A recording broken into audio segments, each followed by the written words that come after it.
for the Planning Commission to order, and we'll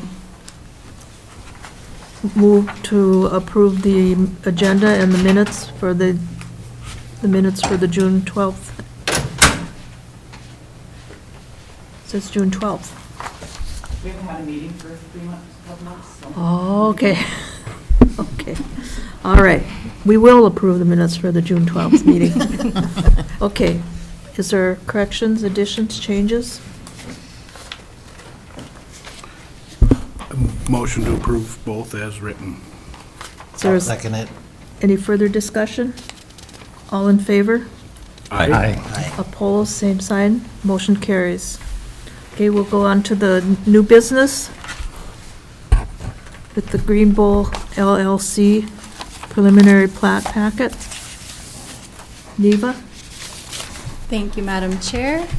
So we're going to try something different for my presentation. We've got a PowerPoint presentation that will give a visual addition to my normal reading through of the packets. So I figured since we would have a full house here today, I just first wanted to give an introduction to all of our guests that have joined us in the room. Welcome to the Planning Commission and following Board of Adjustment meeting. Participation in this meeting might be new for some of you, so I just wanted to lay out kind of the guidelines. When it is an opportunity for the public to speak, we ask that all comments be directed to the chair and to the Planning Commission or the Board of Adjustment, no personal directions to people in the audience. We do ask for people to focus on their points that they want to make, and if you have similar points to what somebody else has said, you can just say, I agree with so-and-so, and then anything different that you might want to add. We ask that you state your name and address for the record, so that when we write our own notes of the meeting record, we've got that nice and clear. And also, the chair may set time limits for the comments, depending on how many people want to speak, just so that we can move through our business in an orderly fashion today. So thank you all for taking your time to join us today. So on to our first Planning Commission item. Yes, I can, thank you. The Temperance Trails preliminary plat for the Cook County Planning Commission. This is a request for the consideration of a preliminary plat to subdivide one parcel into 10 residential lots or units as phase 1 of the planned unit development known as Temperance Trails, which is a common interest community preliminary plat. The property owner is the Cook County Housing Redevelopment Authority, and the applicant and agent is Peter Grubish of Bull LLC. The property includes 29.37 acres. The parcel is zoned single-family residential and general commercial. The zoning requirements in this zone district allow for residential planned unit developments as a listed conditional use in the single-family residential zone district. And shoreline classification is that this property is within the North Shore Management Zone but does not have any water frontage. The general project description, this preliminary plat application is for residential planned unit development for 10 units as phase 1 development of Temperance Trails. Per the application, phase 1 units will consist of 3 entry-level 1,000 square foot 2-bedroom 1-bath homes. The remaining 7 houses will consist of 3-bedroom 2-bath houses between 1,300 to 2,000 square feet. The preliminary plat application shows space set aside for 2 stormwater ponds, one on the west end and one on the east end. However, this isn't shown on the plat map, and the space set aside for septic treatment. Wetlands are located on site, and the project has adjusted to minimize wetland impacts. Phase 1 shows a hammerhead turnaround for vehicles at the end of the road. Zoning considerations and background. This property is located behind Birch Grove Community School and is generally used for outdoor education space. The preliminary plat has set aside the recreational space as a common element for the school to continue to use between units 103 and 104. North of this project site is FAR1 zone land. East and west of the project site is single-family residential, and immediately south of the project site is general commercial zoned land. Land south of Highway 61 is zoned Resort Commercial Residential R1. I've included the zoning map for that area. The Cook County Board of Commissioners approved the conditional use permit for a 22-unit residential planned unit development Temperance Trails subdivision at 21 Good Neighbor Hill Road in December of 2023 with the following conditions: that the drinking water supply meet state code, the full septic system design with a shared septic system maintenance and management agreement is required, The preliminary plat to identify all areas for stormwater management. A large stormwater permit be required prior to the beginning of grade fill activities. And all required state and federal permits be secured, along with stormwater and possible community public water supply rules, as well as the road and cul-de-sac to remain a double-lane travel corridor.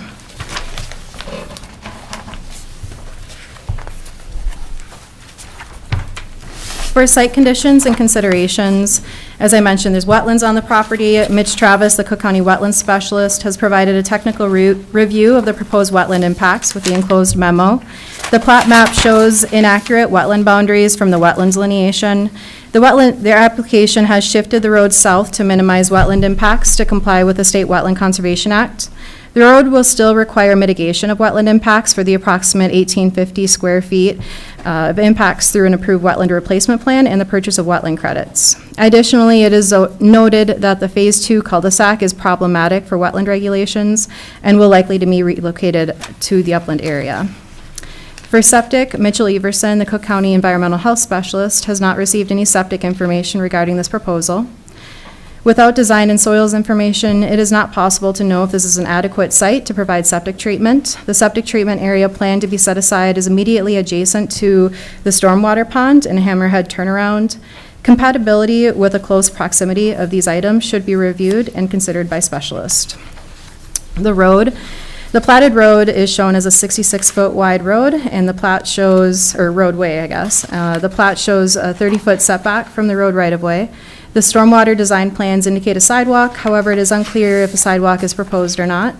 For stormwater, the preliminary plat shows a stormwater pond on the west side, but the east stormwater pond is not shown on the map. The size of the rain event of the stormwater pond is designed for is unclear. The Cook County Highway Engineer has indicated that these ponds should be designed for a 10-year, 24-hour rain event, which would be approximately 3.55 inches of precipitation. Open space, there appears to be a significant error on the platted acreages shown on the plat map. As Table 1 shows on the next page of the staff narrative. And, oh, not on that one. See, this is a new process. There we go. The sum of the shown acreages on the plat map exceed the parcel area by over 20 acres. Any analysis of the compliance with the planned unit development and the 50% open space requirements shall be held until this plat is revised to provide accurate information. Staff encourage the applicant to refer to sections 5 and 7 of the Cook County subdivision ordinance to revise their application and provide accurate information that complies with the ordinance requirements. Based on the plat provided, open space is set aside on the north side, 7.16 acres, and the south side, 9.63 acres of the property, totaling 16.79 acres. If accurate, this would meet the 50% open space requirements of the 29.37 acre parcel. The HOA documents should be updated to accurately address all items in section 7.3, 7.4, and 7.6 of the Cook County subdivision ordinance. The plat has errors that need to be addressed. At minimum, the acreage is inaccuracy. The plat notations are difficult to tell on units 100 through 106 where the rear yard line is, since common elements are indicated in the wetland, but property lines appear to continue through the common area. Supporting information should be provided to demonstrate the space provided on the preliminary plat for the septic and stormwater pond will be sufficient to serve the proposed development, and wetland boundaries are inaccurately depicted. I included a summary of the acreages provided on the plat map to show that total that needs to be addressed. For public noticing, the application was legally noticed in the Cook County News Herald on August 23rd, 2024. 57 letters of notification were sent to adjacent property owners, as well as county departments, the Town of Tofty, the North Shore Management Board, and the DNR hydrologist. One written comment was received in Land Services during the written comment period from the U.S. Forest Service, stating that the parcel that is planned to be developed abuts federal property. Make sure to stay within private property boundaries as not to encroach or trespass on federal lands. 5 technical memos were submitted. Robbie Haas, the Cook County Highway Engineer, stated, "My only comment is in regards to the stormwater ponds. Just make sure that those are actually designed to be a particular storm event. The bigger the better, but I understand there can be a slight limitation as well." Mitchell Everson, the Cook County Environmental Health Specialist, summarized his comments under septic considerations. Mitch Travis, the Cook County Wetland Specialist, summarized his comments under wetland considerations. Dustin Elms, the Cook County Recorder, provided a technical memo with examples of how a preliminary plat should be revised. And Wayne Henchy, the Cook County Surveyor, provided a technical comment stating the basis of bearing is approximate since the plat basis is the Cook County Coordinate System South Zone. This is not allowed in this area. We require a full section subdivision drawing rather than a vicinity map to allow us to review whether the plat boundaries meet subdivision standards. The county engineer needs to review the storm pond and stormwater runoff for the project. Staff recommendation for consideration. Affordable housing is a vital need in Cook County, and this project can help be a part of the increase in the housing supply. Staff are committed to advancing it in a manner that complies with the subdivision ordinance requirements, ensures clarity, and avoids future complications. Due to this project's relationship with the Cook County HRA, this preliminary plat submittal was on a deadline to be reviewed by the Cook County Planning Commission at the September meeting. Staff have been working with the applicant for several months to produce a complete application. As shown on this narrative, there are issues that still need to be revised or addressed before the preliminary plat can be approved. Staff recommends that the Planning Commission holds a public hearing as publicly noticed on September 11th, then facilitate any discussion they wish. After which point, this application should be tabled pending the following information. Number one, the plat is revised to address all deficiencies and errors noted in this narrative, including but not limited to an accurate wetland delineation layer on the plat map and accurate lot sizes totaling the parcel size. The plat is revised to address the Cook County Surveyor's comments to use the appropriate plat basis. The county surveyor has yet to do a complete review of this preliminary plat due to the underlying reference data issues stated above. After that issue is corrected, the county surveyor will be able to do a thorough review with further technical comments. Number three, the plat is revised to address the county recorder's comments regarding formatting and required information on a plat. The applicant should consult with the county recorder's office to ascertain which CIC number this is assigned. Number four, stormwater design should be updated to meet the MPCA's requirement of a 10-year, 24-hour rain event. Number five, a licensed septic designer coordinates with Cook County Environmental Health Specialist to complete the soils verification and septic design for the proposed development. This information should demonstrate that the platted area proposed for septic treatment will be adequate for the proposed development. Number six, lot corners, roads, soil test areas should be flagged for identification on site. Staff are willing to waive this requirement if the Planning Commission deems it reasonable. Number seven, draft HOA document should be updated to satisfy the requirements outlined in Section 7 of the Cook County Subdivision Ordinance. Thank you. Is there someone from the public that wishes to speak regarding this plat? Hearing none, we'll close it, the public comment, and open it to the Planning Commission. Comments?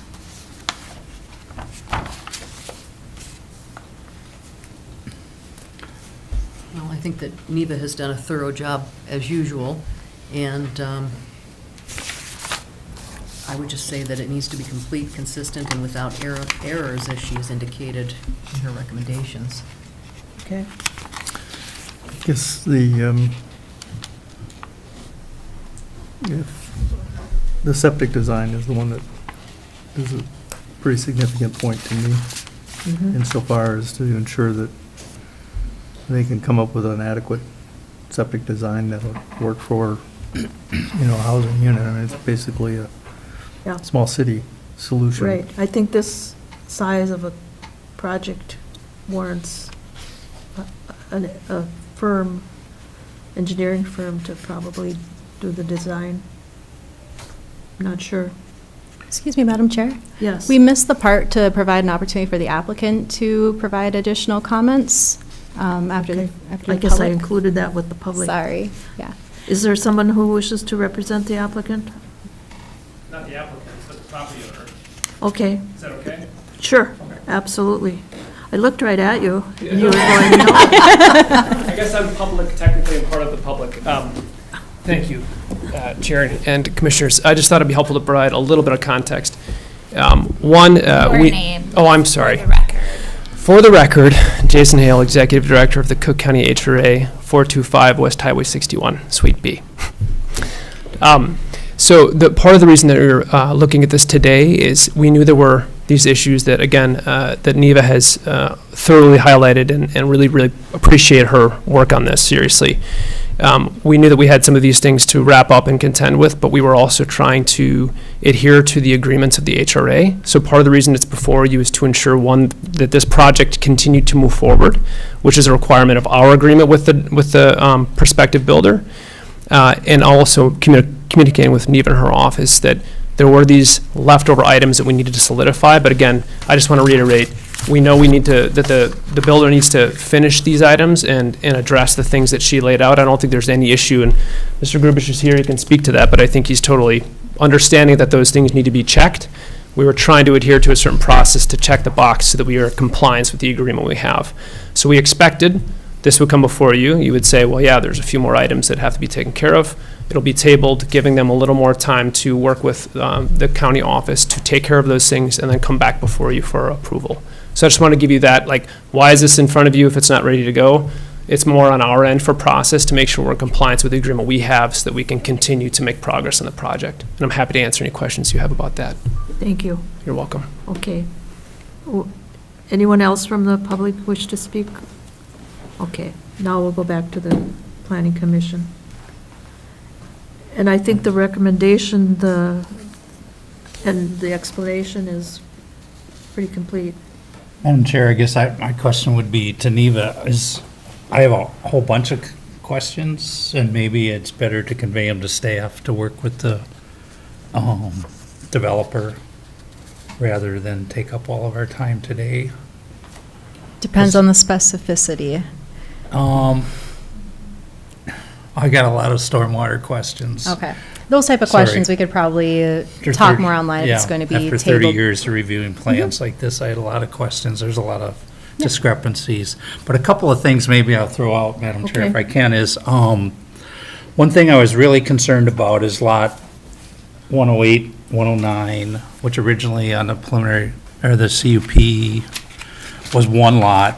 And those lots are greater than 50% wetland. And my concern would be how is the developer going to work with the private landowner to protect those wetlands from impacts? And is that something that should be in the HOA, some kind of monumenting, which has been used in other places to provide a boundary protection? And the same thing probably goes with the backyards on the rest of them on the south side, because there's a lot of wetland that's on private property and not in the common area. The other thing I noticed in the HOA, there's no mention about storm sewer system maintenance, which can potentially be a big cost. You know, these are stormwater ponds. It appears the developer wants to make them wet ponds. I can go into the whole discussion about how that doesn't really seem feasible with what they've got. And their drainage divides seem not to be working right, some of those types of things. So those are things I could get to staff that you could carry forward. The other quick question I had, there's a well denoted on one of these plan sheets. Yes, there is currently a 10. private well, That's a but private well. the road getting shifted south to minimize the wetland impacts is now placing the road where that existing well is. So that'll be abandoned. Yep. Okay, because otherwise there's an issue there with setbacks to stormwater facilities, and appears that it's pretty close. Okay, that takes care of that. Otherwise, Madam Chair, I'll get the rest of my comments to staff, because they are more technical than maybe what. Sounds like we got a really good resource to help get this done. Jason, note? Okay, good. Okay, thank you. You're on board. Anyone else wish to speak? You had mentioned septic and engineering, and I would state that Minnesota Statute 7080 clearly states what requirements would be there, and the certified designer or advanced designer will know if they need to kick it up to an engineer or not. So that's not anything we need to address, I don't believe. Okay. Anyone else have comments? My understanding is the preliminary plat is pretty much the final product before they start. It doesn't get much alteration after the preliminary plat is approved. Is that correct? Essentially, the preliminary plat is where you're really taking the requirements that the conditional use permit is allowing, so up to 22 residential lots, and the preliminary plat is putting those puzzle pieces together and showing that you've got the support mechanisms in place to support that development, meeting all those site conditions. So this really is where the work should happen. The CUP process was more higher level. This is where the nitty-gritty happens, and then your final plat is kind of a cleaner plat face than what the preliminary plat will show. There can still be some modifications between those two processes, though. Okay. I think we need a motion to table this. I'll make a motion to table. Is there a second? I'll second. Any further discussion? Do we need a time frame put on this tabling? I think ideally it would be nice to notice when you're going to reconvene to hear it, but it might be difficult knowing when the applicant's going to be prepared with that additional information. But like 3 years down the road won't work. No.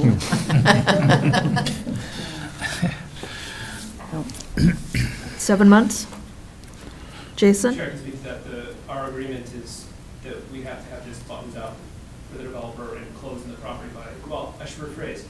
Our agreement next week that's being put before the HRA board is requesting the extension after this meeting to the end of the year to have this buttoned up, so that the developer can work with staff and work with their engineering team, et cetera, to bring to you the amendments as needed for a final plat approval by the end of the year.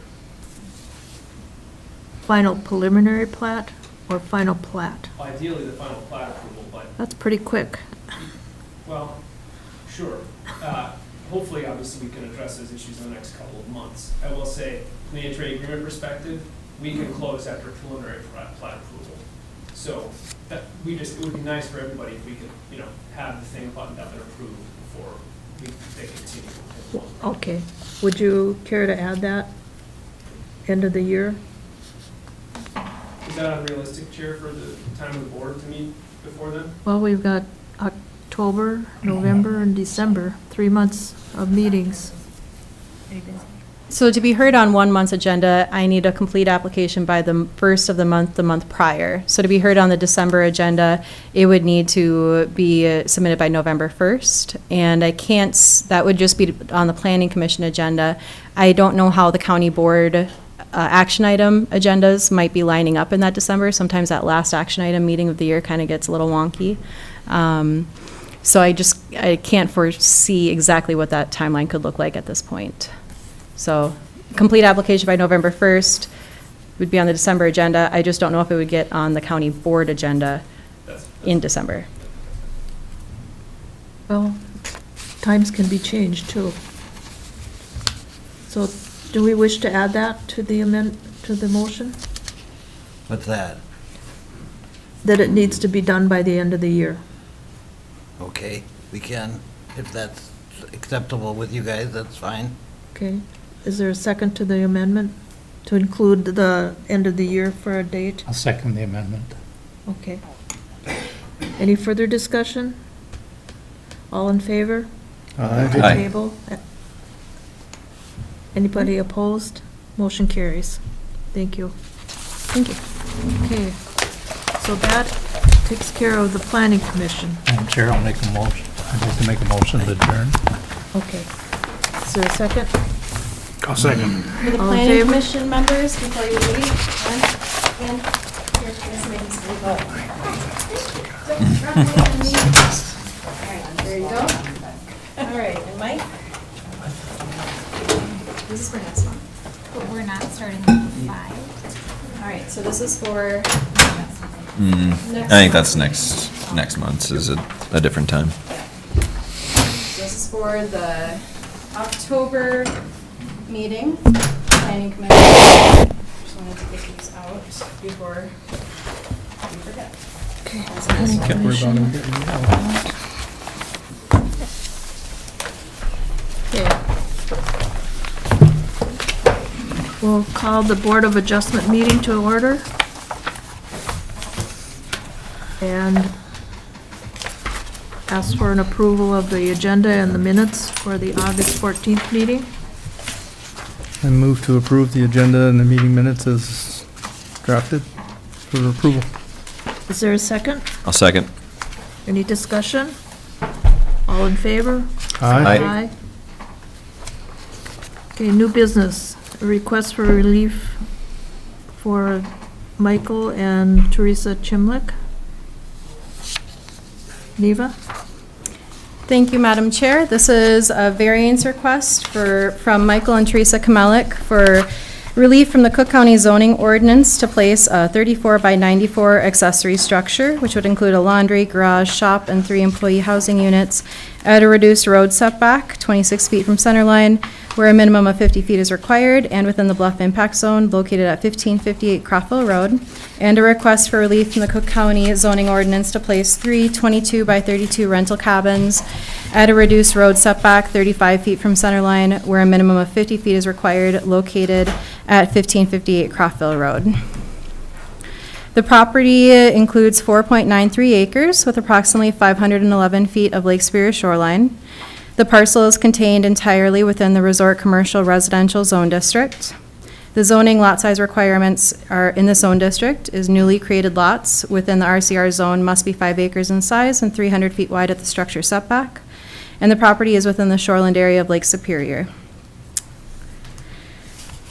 For general project description, site history, and proposal, the parcel is owned and operated by Mr. and Mrs. Kamelik as a year-round resort, Crawford Road Cottages. The resort hosts 3 cabins and a main building, which includes the primary residence for the owners, an office, and 5 rental units for guests. In 2011, Mr. Kamelik requested and received a variance for 3 phases of development for the resort's master plan.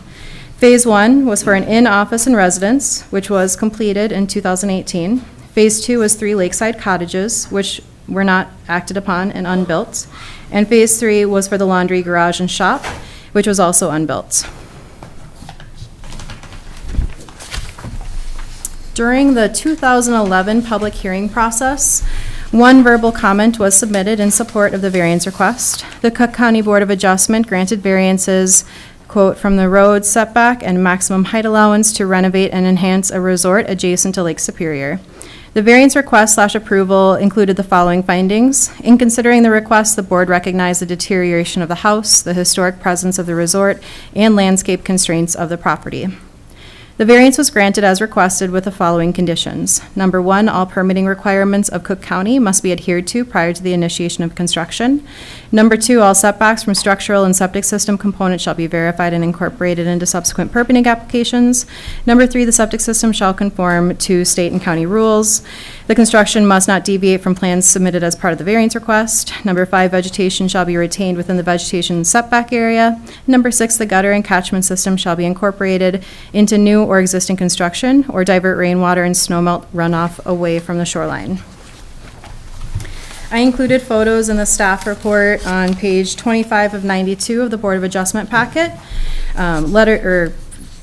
Photo B, image B, is a 2024 aerial imagery of the property with the new inn, and item C is the aerial image from the 2011 variance file.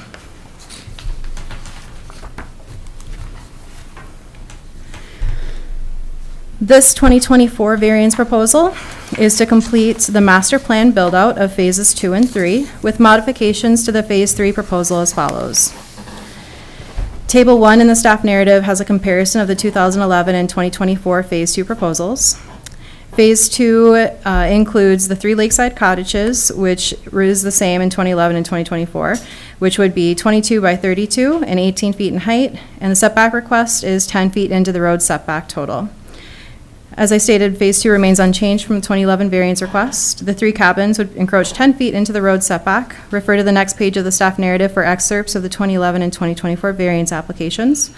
During the staff site visit, staff encouraged a modification to this variance request, legal notice, for the Board of Adjustment's consideration, which would instead request up to 15 feet encroachment into the road setback to provide more space from the shoreline of Lake Superior, which has some erosion occurring. Aerial photos show historic wood revetments along the shoreline to help support shoreline stabilization efforts.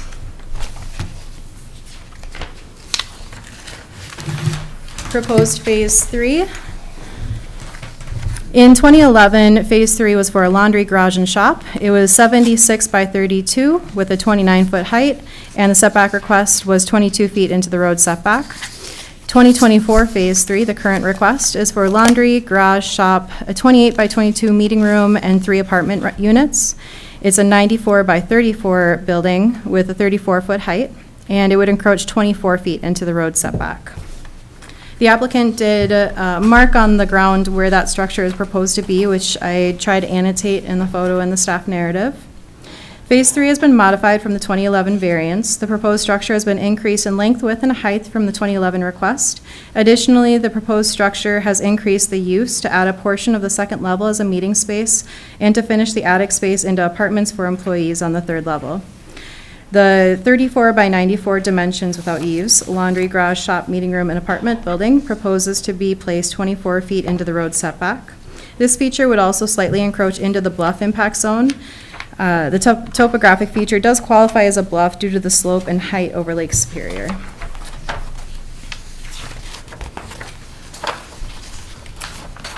I included some photos just on the screen so that everybody would have a chance to see them. So this is the Croftville Road view of the proposed structure. And this is the side view as coming from Grand Marais and from Grand Portage sides of the road. As you can see, it's a walkout on the lower level. This is the face of the building from the Highway 61 side of the building, where you can see the 3 apartment units would have walkouts on the back side of the building away from Croftville Road.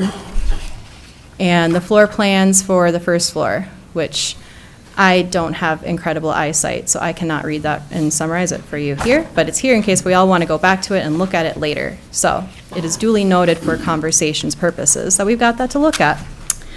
All right, so for the proposed master plan, I included citations of why this variance is required. Again, Croftville Road is a county road, so it has a setback requirement of 50 feet from center line, and also the topographic feature is a bluff. So I included the bluff language in the ordinance on that as well. For site conditions and considerations, for septic, Phase 2 cottages already have septic infrastructure in place and are designed for the build-out from the 2011 variance. Phase 3 proposes a new separate septic system to serve the wastewater. For impervious surface coverage, this proposal is within the allowable impervious surface coverage amount, given the significant amount of land area above the bluff.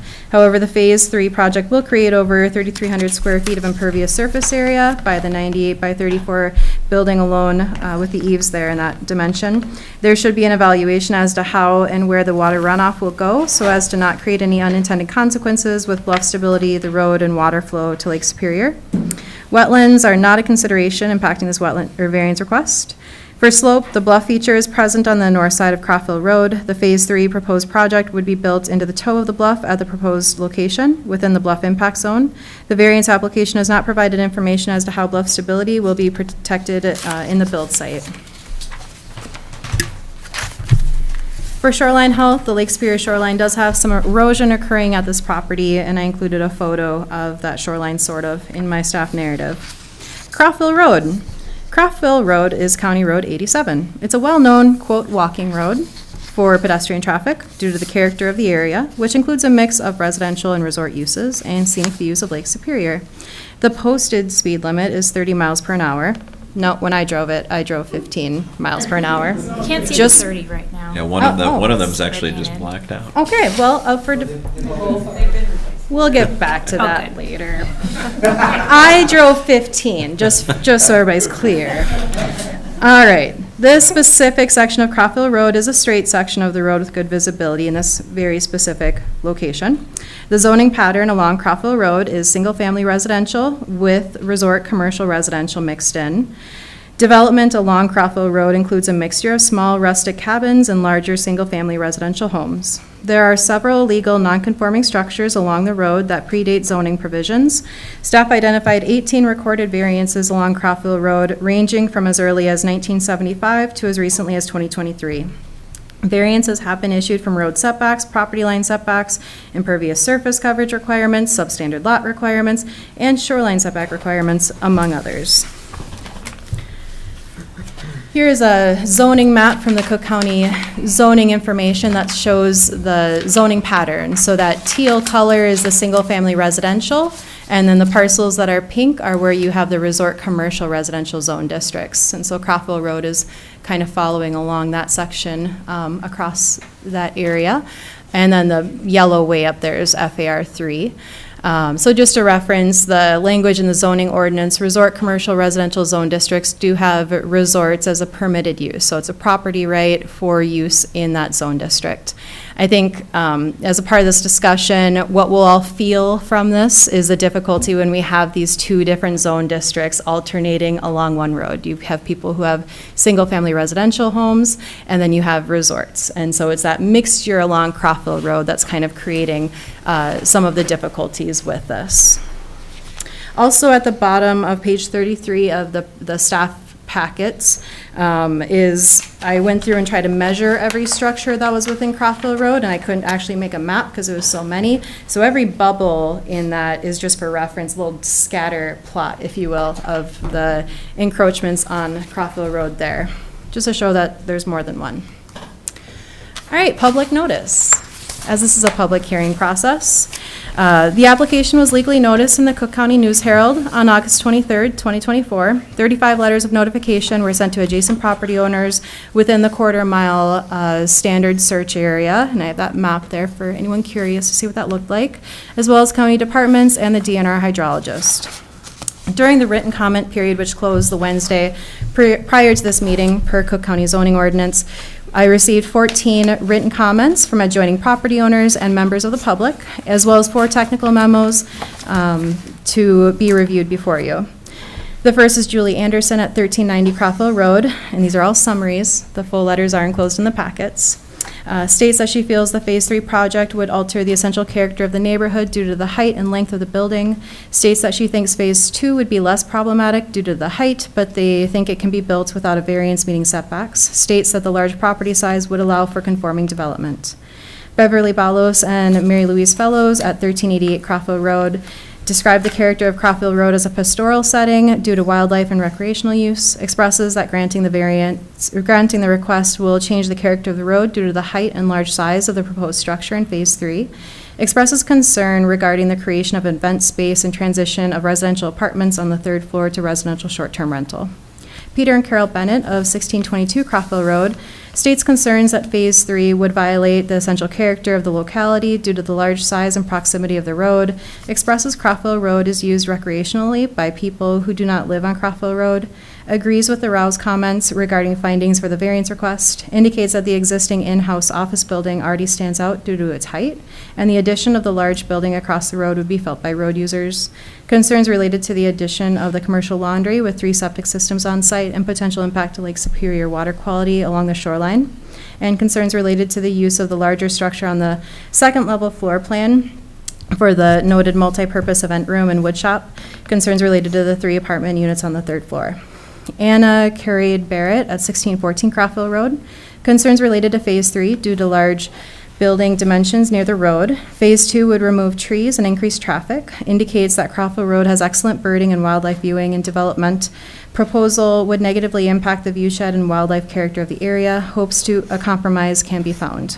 Tracy Cullen and Scott Husby at 277 County Road 60. Concerns related to Phase 3's impacts to essential character of the road as road walkers, sites and event center, and hopes the BOA does not allow Phase 3 as proposed. Austin and Mary Indritz at 1458 East Highway 61, opposed to the variance as recreational users of the road, feel that the variance would alter the character of the area and increase traffic. Holly Lamont comments as a Crawford Road walker, has stayed at Crawford Cottages and agrees the existing 3-story structure is tastefully constructed, but does not think the addition of another larger structure within the road setback is within the character of Crawford Road. Asks that a variance be declined and applicant alters plans. Barb Levine and George Wilkes at 1415 Crawford Road expresses concerns regarding the size of the proposed development, notes that they did not object to the 2011 variance, but do have concerns now due to the increase in size and scope of the building, opposed to this request if it would, quote, open the door for similar development by other resort owners on the road. Craig and Dolly Opal at 1618 Crawford Road supports the expansion of Crawford Cottages to support tourism and the local economy, indicates that they have found previous projects on the property to be well done and create a good draw for the community. Requests the septic lines going under the road be non-disturbing to the traveling public. Lauren Phillips at 1605 and 1606 Crawford Road expresses concerns with the accessory structure Phase 3 project, indicates the character of Crawford Road is a narrow road, barely wide enough for 2 vehicles passing, and is a destination for walkers, feels larger accessory structure will take away from the quaintness of Crawford Road, concerns with the increase of traffic, expresses concerns regarding an event space, does not like the size of the structure or close proximity to the road, does not have any concerns regarding the Phase 2 cabins due to the size of the structures and setbacks proposed. Julie and Tony Rao at 1780 East Highway 61 objects to the variance request, expresses Phase 3 is an obtrusive building size and in addition to Phase 2 would create a distinct corridor that does not fit the character of the area, generally supports the business's expansion goals, but believes there are other ways to achieve them. This letter has provided Mr. and Mrs. Rao's own answers to the variance findings questions. Mona Salim and Ralph Lindell at 1593 Crawford Road, not opposed to Phase 2's cabins, feels this part of the request fits the character of the walking road, objects to Phase 3 due to the size and location of the road from an existing tall structure, concerned that allowing Phase 3 would allow more similarly sized structures in the future, expresses concerns related to additional traffic, sites, and event center. Chris Gildem at 1681 East Highway 61, 1481 East Highway 61, and Anderson Resort supports both Phase 2 and 3 development proposals and has found the owners to be diligent stewards of their property. William Humans and Andrea Larson at 1544 East Highway 61 opposed to the variance request for the road setback relief due to the large size of the structure and close setbacks. For technical memos, the Cook County Environmental Health Specialist, Mitchell Everson, provided a technical memo that explains there are 2 existing septic systems currently serving the property, both of which require new compliance inspections prior to any new land use permits being issued. Also, the proposed Phase 3 project will require soil verification prior to the issuance of new septic permit and in conjunction with the new land use permit. Cook County Highway Engineer Robbie Haas provided the following comments. The additional structures would not present a significant safety impact to Crawford Road, while the addition of any entrance onto a road, whether it be a driveway, trail, or other road, presents another point of conflict. Crawford Road is already dense with an abundance of entrances. A recent survey completed by the Highway Department shows the vast majority of vehicles are already traveling between 15 and 25 miles per hour below the posted speed limit. Cook County Soil and Water Conservation District provided a technical memo that provides best management practices for properties along Lake Superior. And the DNR area hydrologist provided a technical memo outlining their review of the variance request relative to the practical difficulty standards. The DNR letter is primarily concerned with the Phase 3 project's encroachment into the bluff impact zone and expresses that due to the large parcel size, the structure should be relocated to a conforming location not within the bluff setback requirements. I'm not going to read the DNR excerpts. It's in the narrative for you. And so on to the criteria for decisions. The applicant and members of the public have provided their own interpretation of potential findings. The BOA is encouraged to review these draft findings as a starting point and amend after their verbal public hearing and further discussion. The first criteria for decision for reviewing a variance is whether the variance is consistent with the goals and policies of the Comprehensive Land Use Guide Plan and in harmony with the general purpose and intent of the Cook County Zoning Ordinance and other Cook County official controls. Cook County Zoning Ordinance, Section 4.17, requires a 50-foot setback of the center line from County Road. Phase 2, the applicant is proposing 3 cabins to be 40 feet from center line. Given the small size and short stature of these cabins and existing similar sized cabins along the road also encroaching on the road setback, staff encourage the applicant and BOA to consider allowing an additional 5-foot encroachment for these cabins to allow for additional space between the Lake Superior shoreline, which has some active erosion, thereby allowing the structures to be placed 35 feet from center line. For Phase 3, the applicant is proposing the accessory structure to be placed 26 feet from the center line. The building wall would be placed 23 feet within the setback with a 1-foot eave. The 3-story structure is proposed to meet the 35-foot building height maximum. The Cook County Zoning Ordinance, Section 7.06, requires all structures to be placed outside the bluff impact zone. The proposed Phase 3 structure would encroach into the toe of the bluff within the bluff impact zone.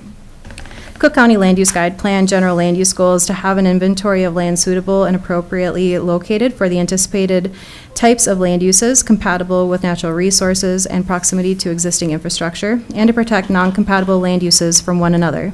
Policy number 13 states, redevelopment of already developed lands is generally preferred over the development of undeveloped lands. Cook County Land Use Plan natural features and environmental concerns goals to maintain and enhance the quality of natural resources and native ecosystems within the county. Policy number 16 states, evaluate and minimize adverse impacts on air quality, surface and groundwaters, wildlife habitat, ecological systems, and other natural features through land use decisions. Cook County Land Use Guide Plan residential goal, to provide a range of residential options with respect to cost, density of development, and locations within the county. Policy number 30 states, residential development should be greatest near areas of concentration of commercial and public services and employment opportunities. And Cook County Land Use Guide Plan administrative and intergovernmental goal, to integrate land use concerns into all appropriate ongoing administrative actions. Policy number 77 states, land use related decisions shall recognize the need to duly consider the rights and responsibilities of the general public good with the corresponding rights and responsibilities of the individual. The second criteria for reviewing a variance is the proposed use of the property is allowed in the land use district in which the property is located. The parcel is zoned resort commercial residential. The principal purpose of this zone district is to provide for the specific commercial activity of resorts, lodges, and outfitters. Residential uses and limited service-oriented commercial uses are also allowed. The lot is 4.93 acres with a conforming lot width. The addition of these 3 cabins and garage, wood shop, meeting space, laundry, and 3 rental units are all permitted uses in the zone district and are allowed so long as the proper utilities are installed and maintained to support the use. The third criteria for reviewing a variance, the property owner is proposing to use the property in a reasonable manner not permitted by the Cook County zoning ordinance. The 3 cabins are proposed in a reasonable manner for the size and scope of the proposed location and use. It is reasonable to allow the cabins to encroach 15 feet into the road setback to allow more space between the development and Lake Superior shoreline. The other one is the garage, laundry, apartment, accessory building, a substantially sized building which has increased in size and use from the 2011 variance proposal. Information is unknown as to how this structure may impact the bluff stability and stormwater runoff. The Board of Adjustment should evaluate whether this proposed building is a reasonable proposal. The board may find that this proposed structure is too large to be reasonably situated within the road setback. Additionally, the board may find that although this project is within the RCR zoning, it is surrounded by single-family residential zoning, and this may not be reasonable use within the road setback given that character. The board may find that this proposed structure is reasonable given that the parcel is zoned resort commercial residential and the character of Crockville Road provides for lower traffic speed limits, making the structure placement within the road setback more reasonable. The board may find that the 2011 proposal for this structure as part of the master plan of Crockville Road cottages is reasonable, but the expansion of size and use proposed in this variance is not reasonable. The board may find that more information is needed to make a determination of the reasonableness of this request. The fourth criteria for reviewing a variance, the property owner has established that a practical difficulty involved is due to circumstances unique to the property and not created by the property owner. The property owner indicates that the property is unique due to the location of the road and the topography and expresses that without variance relief, it's not possible to build a structure on the north side of Crockville Road and access the property from Crockville Road. Staff note that there is a path that leads up the bluff feature. Further discussions with the applicant and/or contractor could better understand whether improvements could be made to make this a drivable surface to build elsewhere on the property. The fifth criteria for reviewing a variance, approving the variance maintains the essential character of the locality. The subject parcel is zoned resort commercial residential. Crockville Road is a mix of RCR and single-family zone districts and hosts several small resorts, cabins, and homes consisting of many non-conforming existing structures and lots. There are currently many garages, houses, and cabins which encroach on the 50-foot road setback requirement and are of similar size and character as the Phase 2 cabins. Of the existing non-conforming structures along Crockville Road, none are of a similar size and scope as the Phase 3 accessory structure. The Board of Adjustment should consider whether the Phase 3 accessory structure would fit in with the bluff as suggested by the applicant.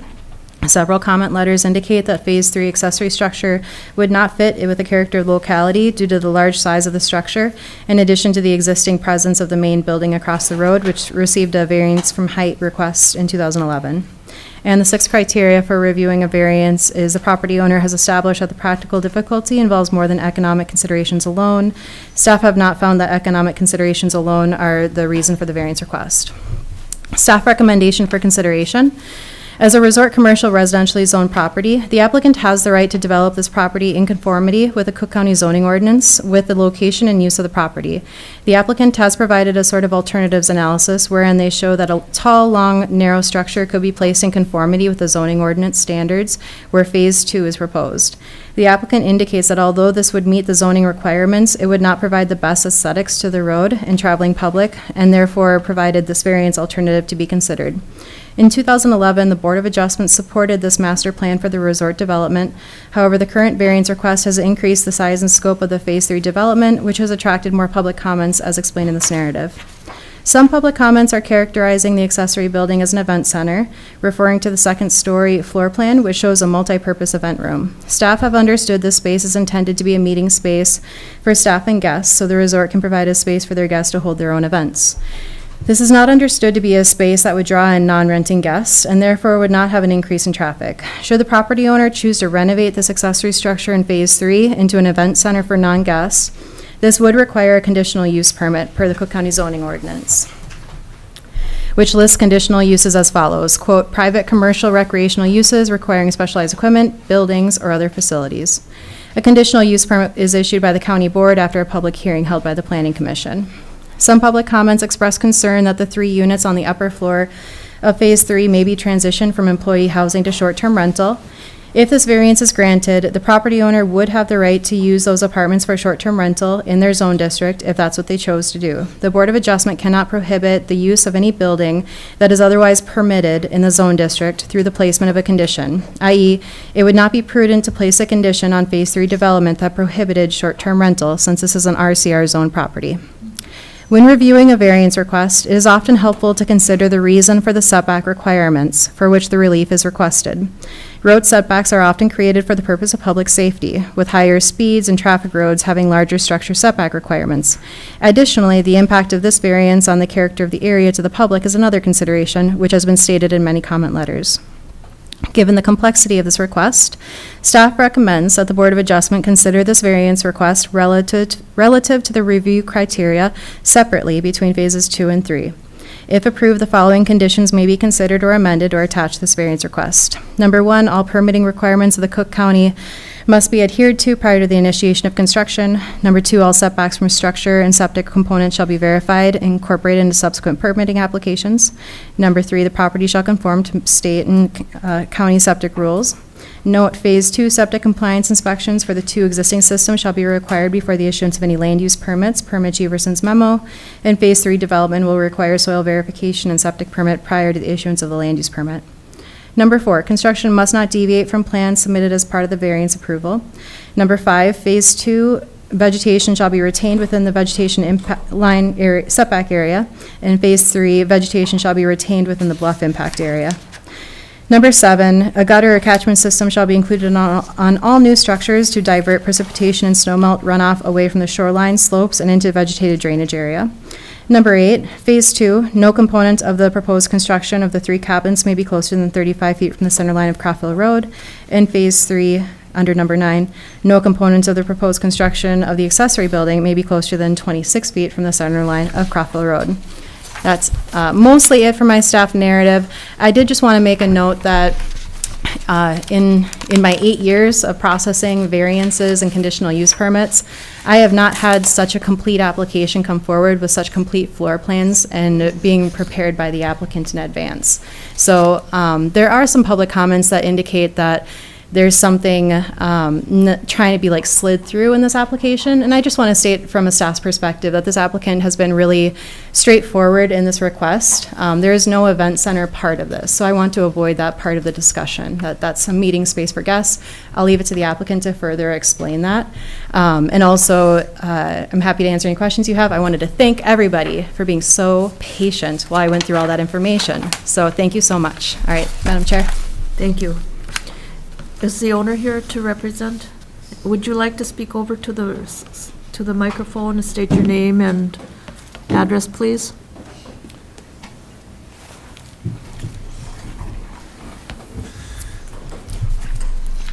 My name's Michael Kamelik, and I live at 1558 Crawford Road here in Grand Marais. Thank you. And would you like to address some of the information presented by Ms. Maxwell, or additional information for the public?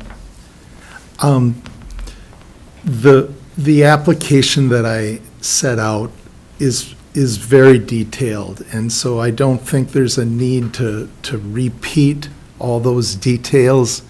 But I would like to comment a little bit on feedback from the letters that were received with the application. First of all, our property is zoned RCR, and we do have buildable space for a garage, laundry, and vacation rentals on the lakeside of Crawford Road, where we are proposing the 3 cabins instead. And we could build that building without seeking a variance. So it's true that we could do much of what we're after without any variance at all, okay? Without a variance, we do not have sufficient buildable space on the non-lake side of Crawford Road to build the garage, laundry, shop, worker housing. We just don't. There's just not enough space there. We are asking the Board of Adjustment to make a choice. And it's not meant to be a coerced choice. It's not meant to be a false choice. It's a legitimate choice between the proposed variance that we have put forth and our ability to build a large structure on the lakeside of Crawford Road without any variance required whatsoever. I myself believe that the variance plan is a better plan than the no variance option. I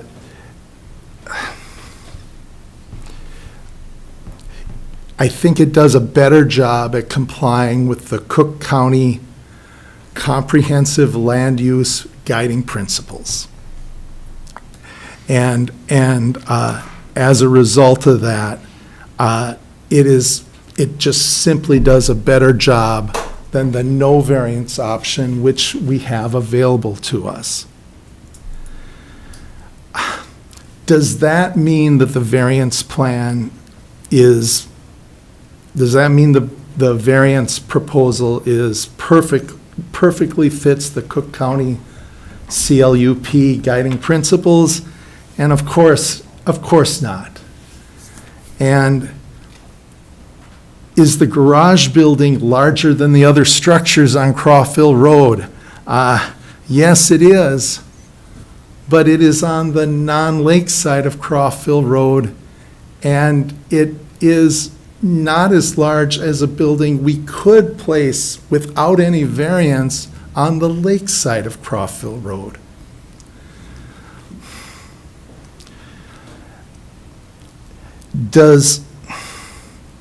Will the garage, this big garage building, alter the view of the non-lake side on Crawford Road? Of course it will. There's no question about it. But so would the no variance option. And so in the end, does anyone believe that the no variance plan does a better job at complying with the CLUP guiding principles than the variance plan? And it might be, you already know my opinion, but it might be that some people really do believe that the no variance option is better. But I haven't had anybody come to me and say they prefer me to build on this large building on the lake side of Crawford Road. What I hear is that we don't like the large building that we are proposing with the variance. And I get that. I've gotten a lot of pushback from neighbors, and that's worrisome. some of these people have been my neighbors for 21 years, and I take these concerns really seriously. However, there's also things with these pushback letters that are a bit baffling to me. One was already mentioned, the event center. There is no event center, and there never was any event center planned, and yet it is seen in those letters again and again.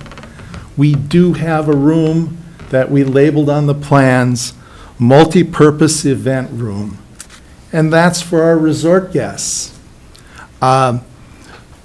We have people that will request that they'd like to have a stampers retreat, or a scrapbook retreat, or a workers retreat, but they need a space where they can meet for this.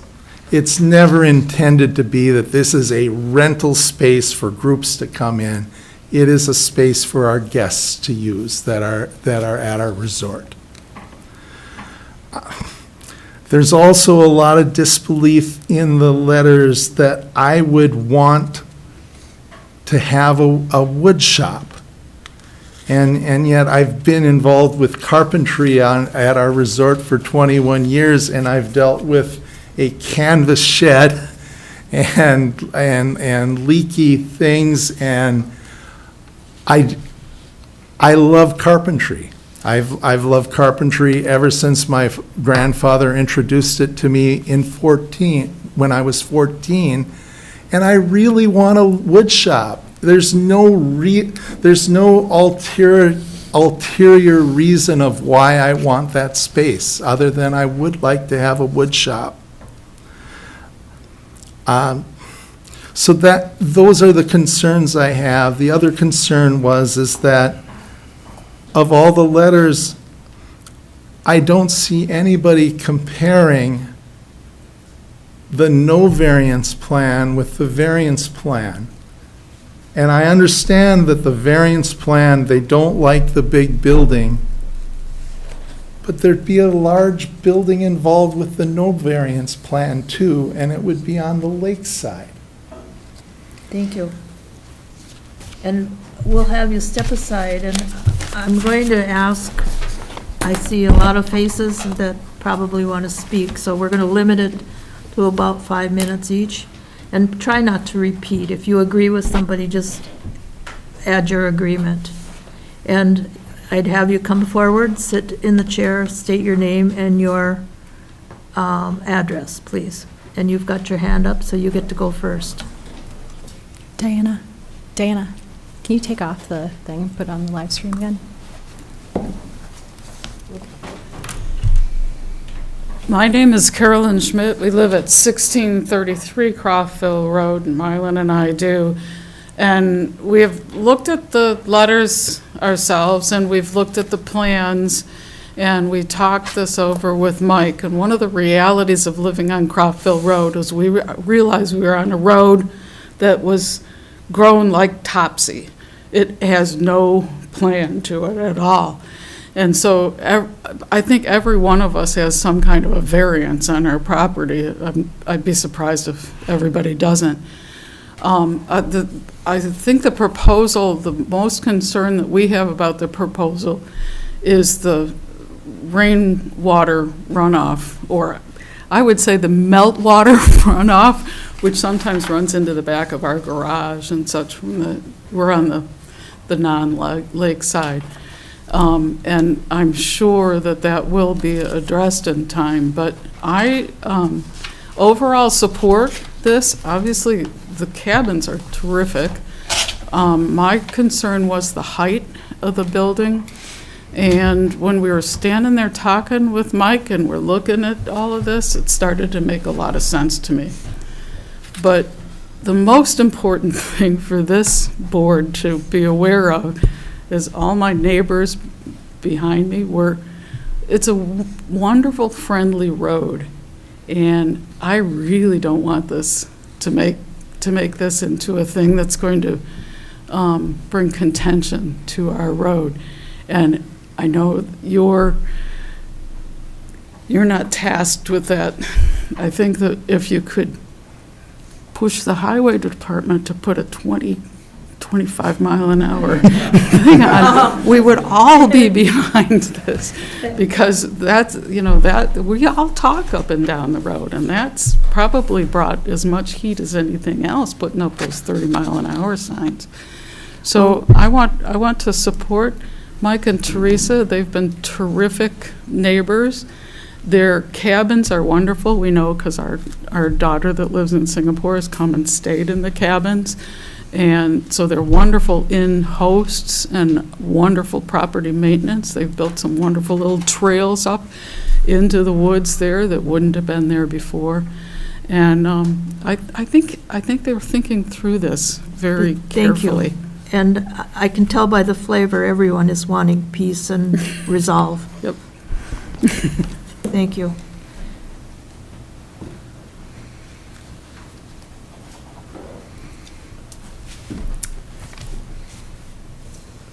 Hi, I'm Julia Rao, and my husband Tony and I live at 1780 East Highway 61, which we're on the Crawfield Road, and there's one property owner between us and Mike and Teresa's place.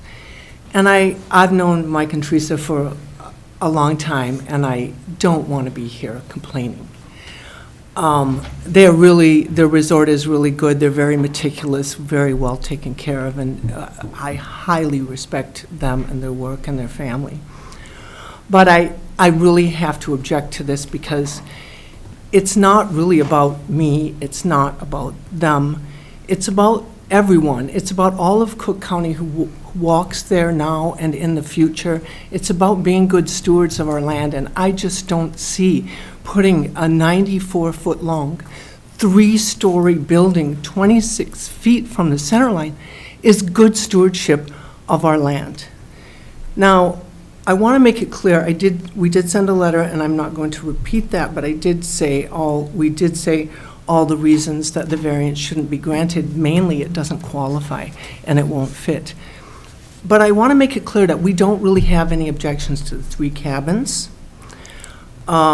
If they wanted to put a normal-sized garage on the north side of the road within the setback, we really wouldn't have any problem with that. That's what the other variances are on the road.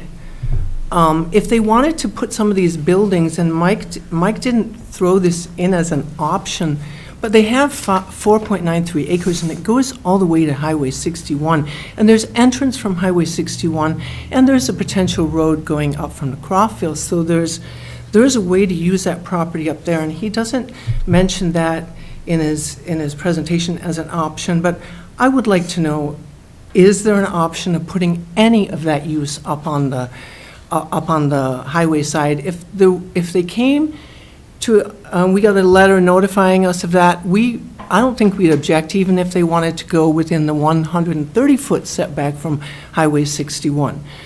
Okay. But what we do object to is this big, huge building. Thank you.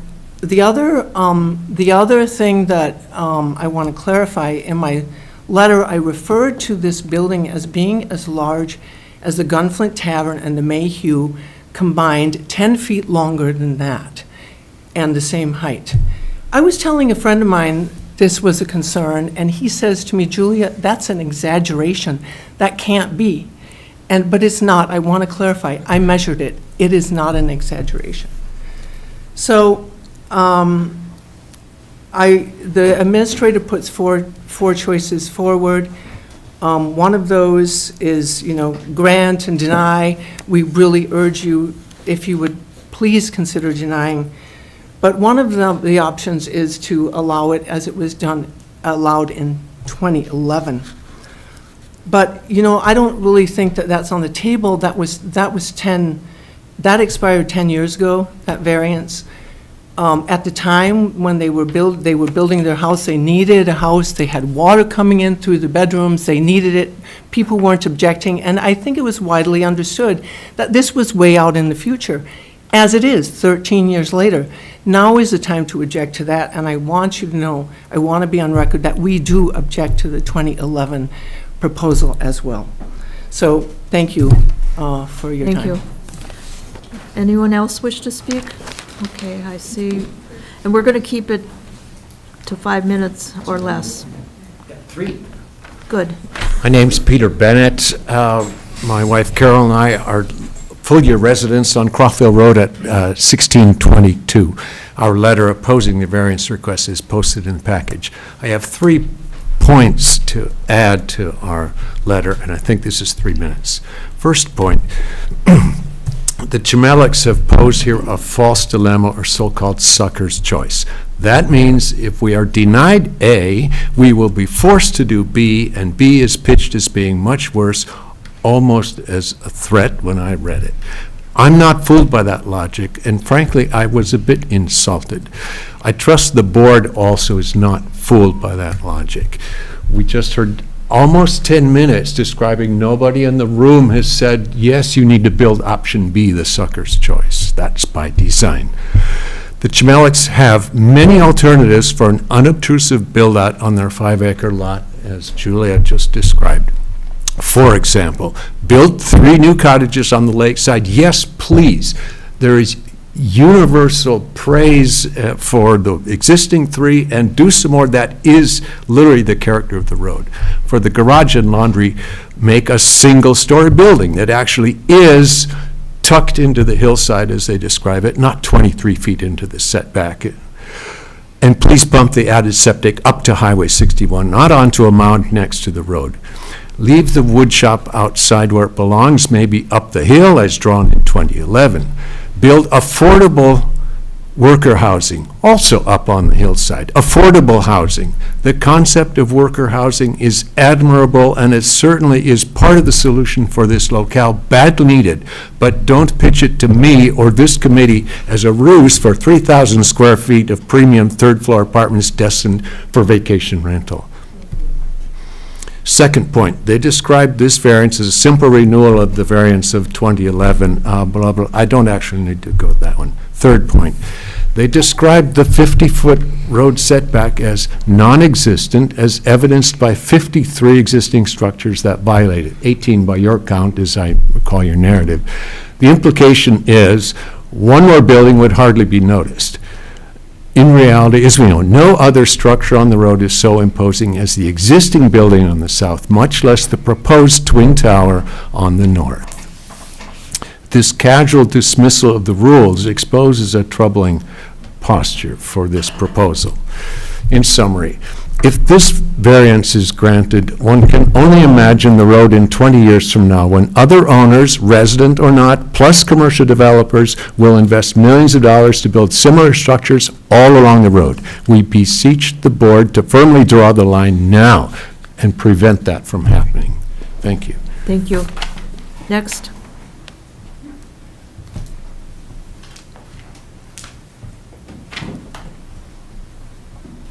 Hi, everyone. I'm Rebecca West. I live at 1634 Croftville Road, and I'm a little late to the party because I live outside of the scope of sending letters. But I would like to ask that as a procedural change, that everyone on the Croftville Road going forward be included and informed of variances and changes, because we're an organism. We're all impacted by everything that happens on the Croftville Road. So someone with building a hotel in the middle, I'm gonna hear every car, every truck, every delivery numerous times a day. I'm gonna watch their kids in the middle of the road. And so I think that what's proposed here is going to exponentially increase the volume of traffic on a tiny road that's already kind of suffering. And so when you make your decision, I'd like to ask that that it's kind of factored into whatever the long-term plan may be for the road. If we're now developing it as we've got to expand out from Grand Marais, then let's replace that road, water and septic, because everyone is kind of hobbling along in that area already. just feeling like, the Crawford Road is in the crosshairs of development now. So the neighbors we're all going to be impacted by that. And so I would like to ask that there be some metrics established. One of the little machines that counts the cars that go on that road and when they go on the road and the speed that they're going on the road, and some enforcement of a speed limit that's, more than I'm taking my spray can to the posted speed. So I think that more metrics are needed in order to make a really good decision, for the road. So, and then the added concern that I have is noise, construction noise. Construction noise for this scope of a project is going to be very harmful to those of us who live in that community. And so that may be, that part of that bigger umbrella of my concerns.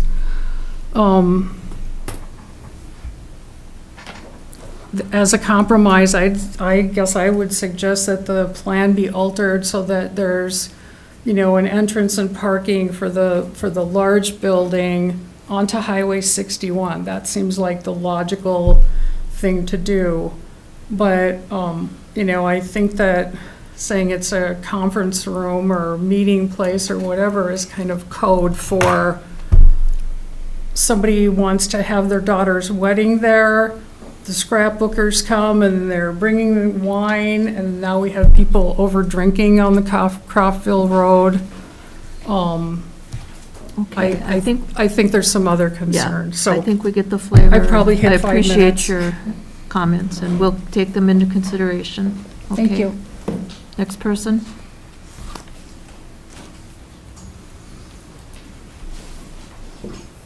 Hello. Hi. My name is Ashley Connup. I live at 403 First Avenue West, not on Crawford Road, but I work on Crawford Road, and I travel it daily. My husband and I have lived here for a little over a year in Grand Marais, and I apologize. I've never spoken in a forum like this, so I'm a little nervous and I'm a little passionate. I have had the distinct privilege of knowing the Kamelics for over a year. When my husband and I were applying for his job to come and work in Grand Marais, they put us up in their in-suite, which I don't think anybody in this room can disagree is a magnificent building built with pristine character. And it was in that in-suite that we decided we wanted to move to Grand Marais and build our future.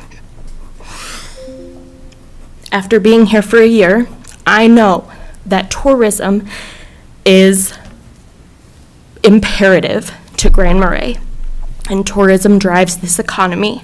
And what the Kamelics have built is top of the line and a beautiful asset to Crawford Road. Like I said, I drive that road daily and I see, never mind.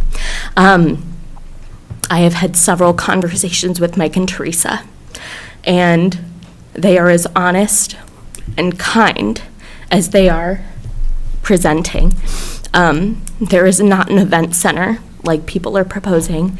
They are not building this structure for parties or for anything negative. It is to provide worker housing, which we all know is desperately needed in this county. My husband and I can barely afford to live here, but to have people that care enough to provide housing for their workers goes a long way. And so I am so in favor of what the Kamelics are doing and what they are doing for Crawford Road.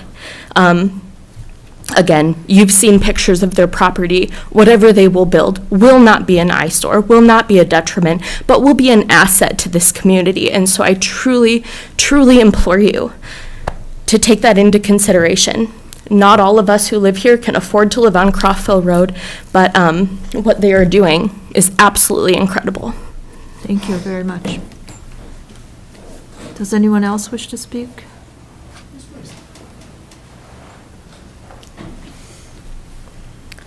I'm Pastor Calvin Conup. I live at 403 First Avenue West in Grand Marais. And I'd like to speak in favor of the variance request by the Camelics. I am the Camelics pastor, and I know Mike and Teresa well. I think that the designs that they have submitted are thoughtful.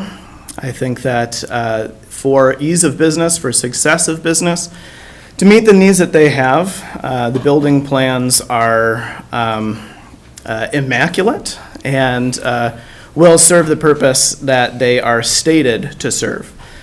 I would invite anyone to think of their own homes, additions that they may have made, changes that they may have made to their own homes.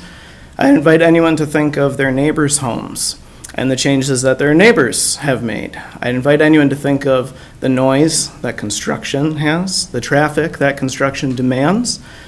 And I would also invite people to think about our community and the needs of our community. The needs that we have for successful businesses as we rely on tourism. The needs that we have for housing that's affordable and in beautiful areas for people.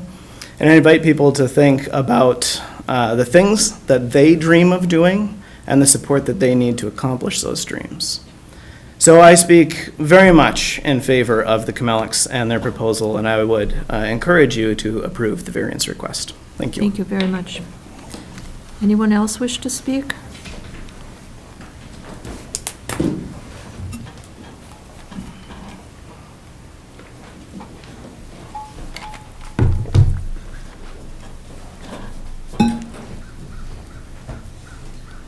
Hello, my name is Andrea Carlson, and I'm married to Ted Cushman.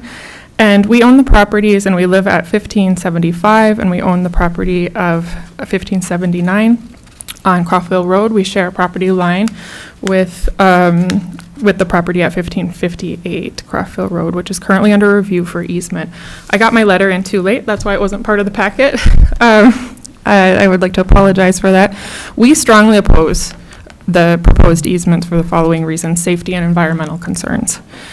I want to note that since the proposed additions to the property will extend into the future for generations to come, the concerns expressed in this letter are problems that any future owner or neighbor would face.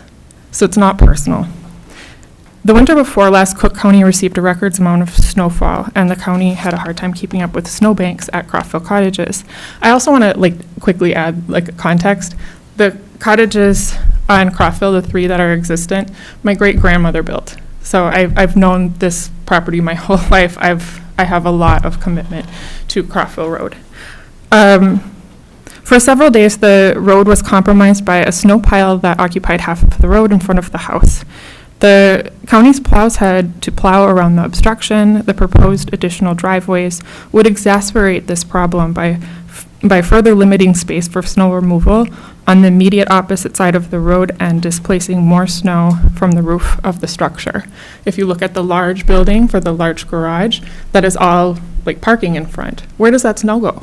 I don't know where it goes, because then you have the bluff on the one side.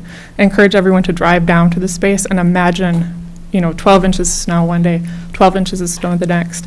There's nowhere to put it.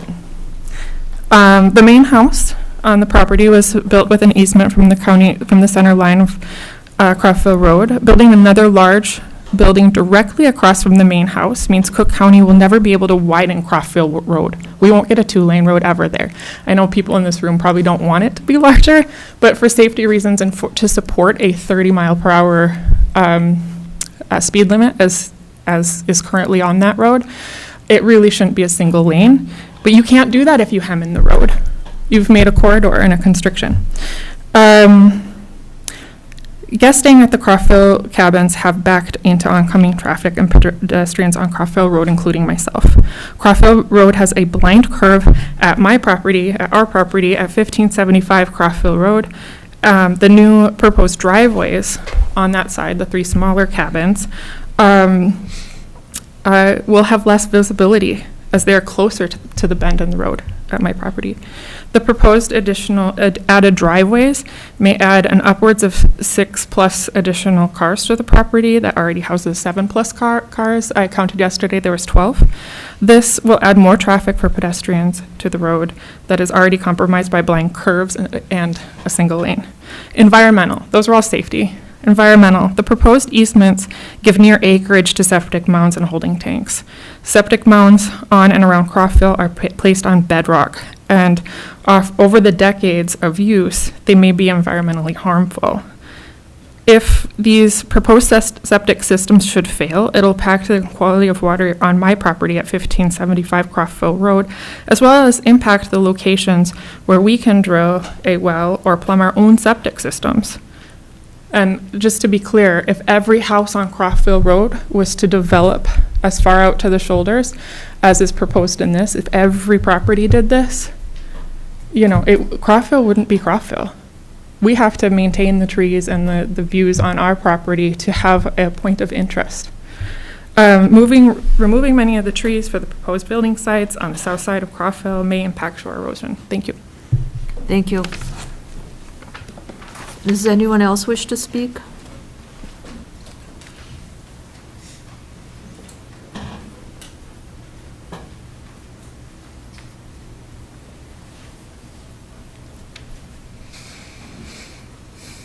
My name is Mary Kay Carlson, and I'm Andrea Carlson's mom. And her father was the son of the builder of the houses that were on that property. And my problem, I agree with a lot of the people that have talked about this variance, and I'm not for the variance. But my problem with it is the stormwater runoff. I don't know how many of you have been out there, but I'm sure that many of the people in this room that are living out there travel that road. And when the water goes across the road, it makes very slippery conditions for cars and for the pedestrians. And the problem I have with it is that the culverts are not able to keep up with what's going on out there. And some of them have been collapsed, as was the case at both the properties my daughter has. And I don't know if there is any culverts going across Mike and Teresa's property. Also, the impermeable surfaces, that water is going to be going out into the road, and it travels at a slope that goes down next to the following property. A lot of times it goes across the property or across the road or down into the fish house space, and it goes right through the door. So there's like a river that forms when there's a lot of rain that happens out there, and I'm worried about the stormwater runoff. Thank you. Does anyone else wish to speak?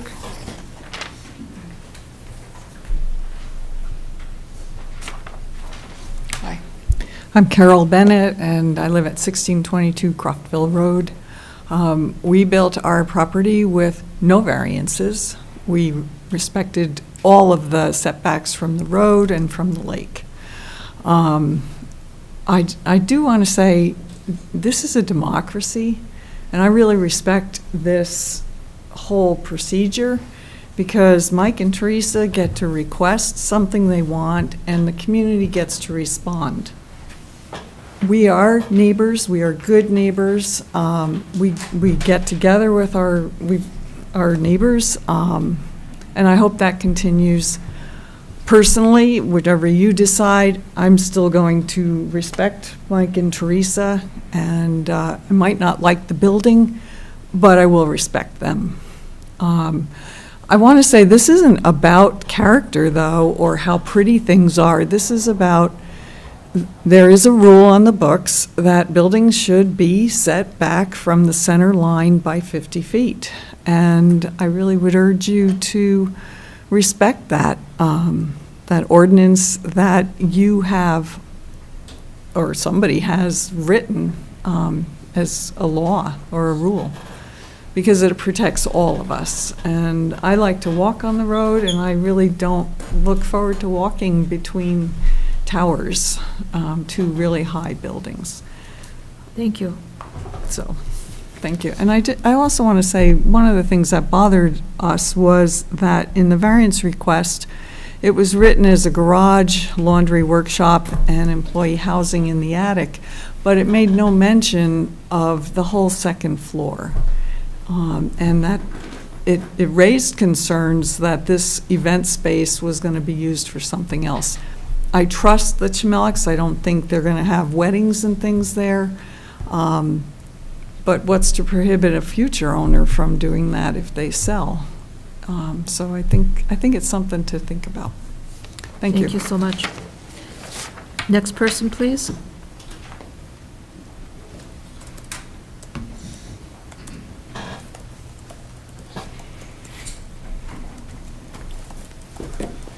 I'm Rudy Carlson. I live at 917 West Fifth Street in Grand Marais.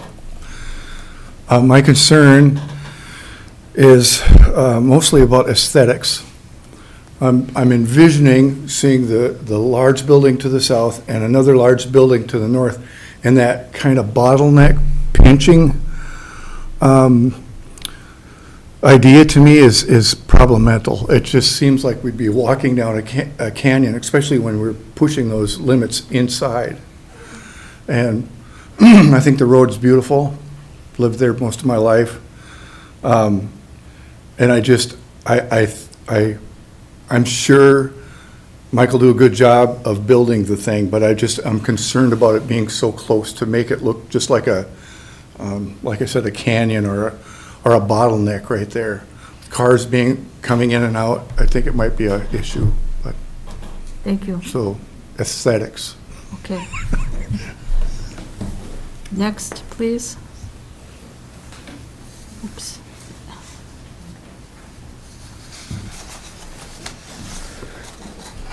My name is Bill Yeomans, and my wife Andy Larson and I live at 1544 East Highway 61, literally the second door next to Clarkville Road.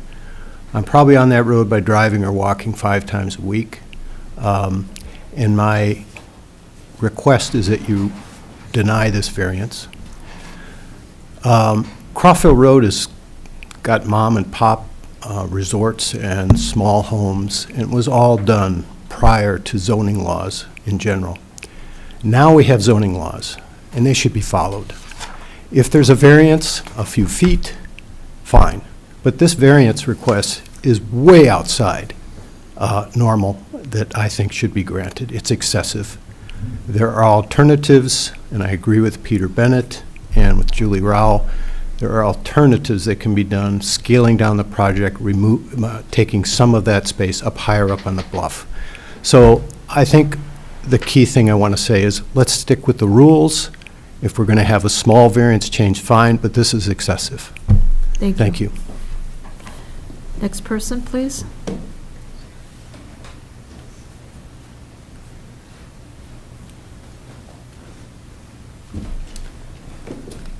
My name is Mylan Schmidt. I live at 1633 Croftville Road.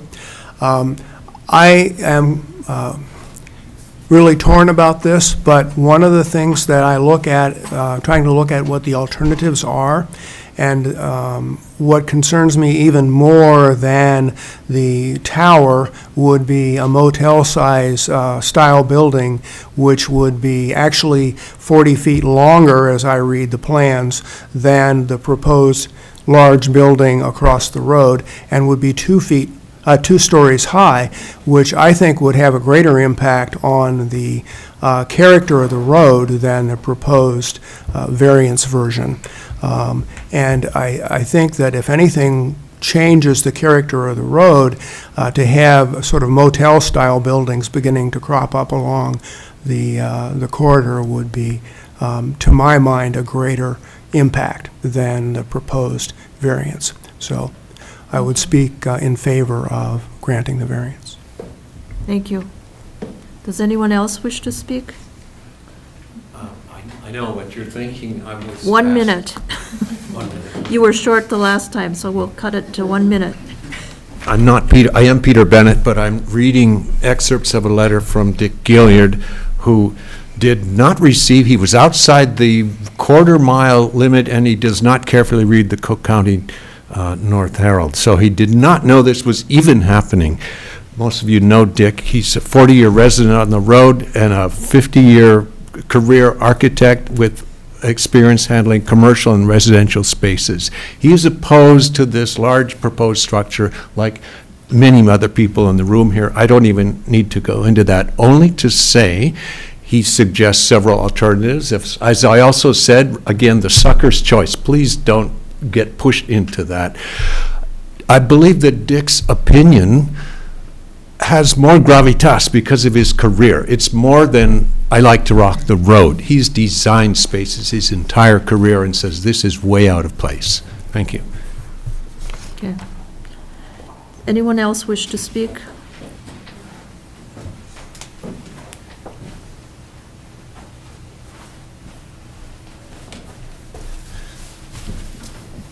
Hello, I'm Tony Rao. I'm at 1780 East 61.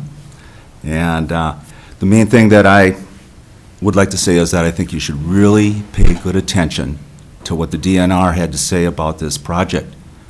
I think the building just doesn't qualify for it right there. I think there's a different way that they can do it. So that's all I would like to say. Thank you. Thank you. Anyone else from the public wish to speak? Okay. Can I just add to Peter's comment about Richard Gilead? Neva has been copied on the notes that Richard provided, which was after. Okay. Could we put his letter into the public, into the record? He's not here, but it was spoken about. But you have not read it, so if you No. entered it into the record, you would want somebody to read the whole letter if you want it entered into the record. We wouldn't just put a letter in the record that you haven't actually read. Okay, okay. Since, we'll just leave it be, because I don't know that he even wrote it, so we'll just go. He did call me, so I do Okay. know that he wrote it. Okay, good. All right, we'll leave it be. Okay, we'll close it to the public comment and talk with the Board of Adjustment. Okay, I've got one big question for Neva, Madam Chair. Yes. First of all, I want clarification. So the 2011, those variances have expired? Correct. Okay. And is it true that he can put this building on the lakeside without a variance? He can build meeting all setbacks. He can build a building meeting all setbacks. It wouldn't be this exact, I did not do a full review of exactly what building space is there, but it would be 40 feet from the vegetation line of the lake, the property line, which he had marked out on site. I don't have that off the top of my head, but then the 50 foot from the road. So there's a strip between, that lake setback and the road setback. And so that is what that buildable space is, and a building could be 35 feet high, up to. Okay. And there's a 50-foot side yard setback on this, because it's adjacent to a residential property? I think so, but I do not memorize those numbers off the top of my head, so I think it's true. Look, that's you. I'll look it up if you want me to. Well, I believe it Okay. is 50 feet on a side yard if it's next to a residential. And he's got a lot that's 500 feet wide, so. Right. We'll get 50 feet out of it, but it wouldn't, I don't think it'd make a material difference in the sense of just the Okay. size of his And- lot. Okay. And I've got another question for the applicant, if I might. Okay. And maybe you'd like to take a seat, because I think you're going to have questions. Okay, is it okay if Go I ahead, begin? Linda. Okay. All right, well, first of all, thank you for such a thorough packet. A lot of questions were answered just by reading through it. Thinking about everybody's concerns, snow removal comes to mind. Have you thought about where that snow is going to go? Because I know at my place, you add something, and now you've got to find another place for the snow. Have you thought about that? And what we have been doing is we have been, with our existing stuff, we go sideways from the parking lots, and we push either further back or we push forward in the parking. So, I mean, we do have open space between the cottages. We do have open space on either side of of the proposed buildings. So we would continue to do what we've done up till now. Okay, great, thank you. You have other questions? Yeah. I would continue on that snow removal. I noticed you had a snow blower attachment Yes. for your tractor. Is this a component? Because I know on my own property, just because of a hill, I have specific limitations, so a snow blower to continue to move it up and off the driveway is pretty standard fare. Is that an approach? Because there was a specific comment made about, the heavy snow year and a pile of snow causing a block in the road. Is there? We bought the snow, the tractor with the snow blower on it last year. And unfortunately, that wasn't a very good year to see exactly how that works. But our plan with that is to be able to use the snow blower so that we do not get those large ridges right up against the road, that we can blow the snow further, more sideways and further into the property in either direction. It was a discussion we had on a previous resort owner in a building close to the roads, so I wanted to understand. Okay, and it's a mixed, I was out today and walked the property and looked at it, and you've looked? I've been, yes. How about you, Charlie? Yes. Yeah, I did too. So we've all been to the property and walked it and seen what we're talking about, so. And I saw the markers and the stakes and the spray paint and the snow blower. I walked up above. I did as well, yeah. So we're familiar with it. Charlie, what do you think? You have questions? No, I don't have questions. Just one comment on the snow removal would be if there was a safety hazard presented by snow that may require physically having the snow moved off-site, but that's something that would be a extreme case, which the highway department would determine if it was a safety issue, so. Just one comment, I think most of the concerns here are with the mixed use, residential and resort commercial residential, and the subject parcel is resort commercial residential. So just noting that to the board that It is I think allowed. that's what these types of uses are allowed, as I see it. I do have another question, Okay. Madam Chair. What consideration was given to having the proposed building up on the hill, as people were mentioning? I could imagine having my wood shop portion on the hill, but as far as for the garage space and the laundry space, and hopefully the worker housing, having it down on Crawfield Road where it's centrally located is where it is most needed. I don't imagine anybody would want a garage that they have to walk up a 25-foot high to go to their garage to get their car. Likewise, for the snow removal equipment, we would want it down at the level where we need to use it. Yep. I hope that answers your It question. does, thank you. Yep. And Paul, do you have questions? Well, I do want to just piggyback on the clarification about 2011, Neva. When does a variance expire? Just to have that out for everybody in terms of what we're talking Effective 2003, the Cook County zoning ordinance had a change that made a 3-year approval for variances. So after a variance approval, an applicant has 3 years to secure the necessary permits, and then those permits can be extended 1 additional year. So it kind of works out to be about a 4 to 5 year window, depending on the permits and timing of that approval. Okay. I do think, another comment about use. I agree with Commissioner Laboda about the use being acceptable in this zoning. I think that there's the sense of ulterior motive that is pretty well covered by community vigilance, I would say, that there is a a way of using that building as a future owner, or, you know, it seems like there's a lot of goodwill on the road. And the idea that someone else might buy the building and then use it in a different way, that's going to wind up back here if that happens. I mean, because you all are going to report it. Like, that's what we have in place to take care of that, in my opinion. And it requires a conditional use. And it requires a permit, conditional use Which is permit. another process Yeah. of going through To this. become an event center, yeah. Yeah. Okay. And it was talked about, did you have any thoughts about finding a compromise? What could be done to find a compromise to make this work for everybody, or everybody a little unhappy? That's a good Definition of a Board of compromise, Adjustment isn't it? meeting, is everybody leaves a little unhappy.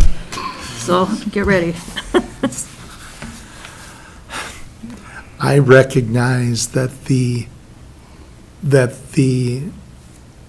variance the variance request in front of you is not exactly the variance request that was approved in 2011.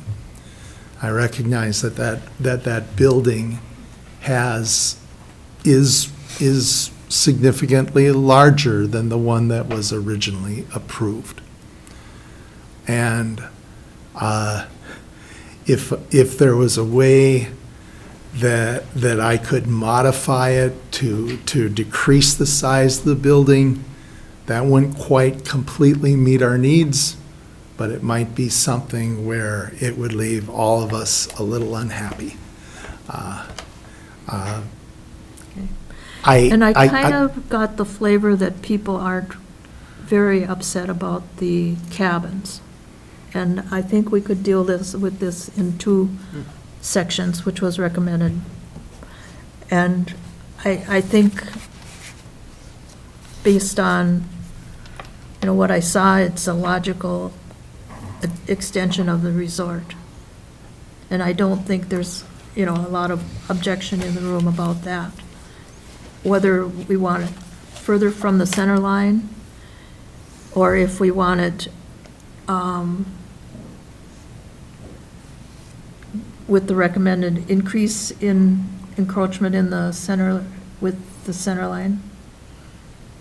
I think the ship has sailed on improving that road. Because there's too many places that are, you know, and. Encroaching. Yeah, so I don't know how that will roll. I did think maybe it could be a one-way road. Nobody likes it? We're perfect. Good, okay. So, does the board want to deal with it in that manner? Talk about. Yeah, that I don't care. That sounds good. Take a Let's deal vote with here. the cabins first. I agree, yeah. I think that they're non-controversial. I think, Okay. yeah, that And- there's a lot of comfort with the cabins, and I And we're- wanted to make some general comments, though, before we jump off on that, because there were a number of comments made, and one of them was respect the law. Well, the purpose of a Board of Adjustment is that the law can't possibly address everything that's going to come up. And our whole purpose of being here as your citizen representatives appointed by the commissioners to sit down and deal with the fact that people come to us with their dreams, and some of them are asking to color outside the lines. And that's what we have to think through. And many of you have come in and asked to color outside the lines. I drove that road. I'm seeing the work that NEVA did in terms of the number of variances. So the one person who says, I didn't have any variances, I absolutely believe you, but you're a rarity on your road. Okay? And so we deal with a lot of terrain challenges here in terms of getting that done. And worker housing has been one that's been going on for a long time around here, in the sense that we can't get people in here who can work and live in an affordable place because we don't have affordable housing.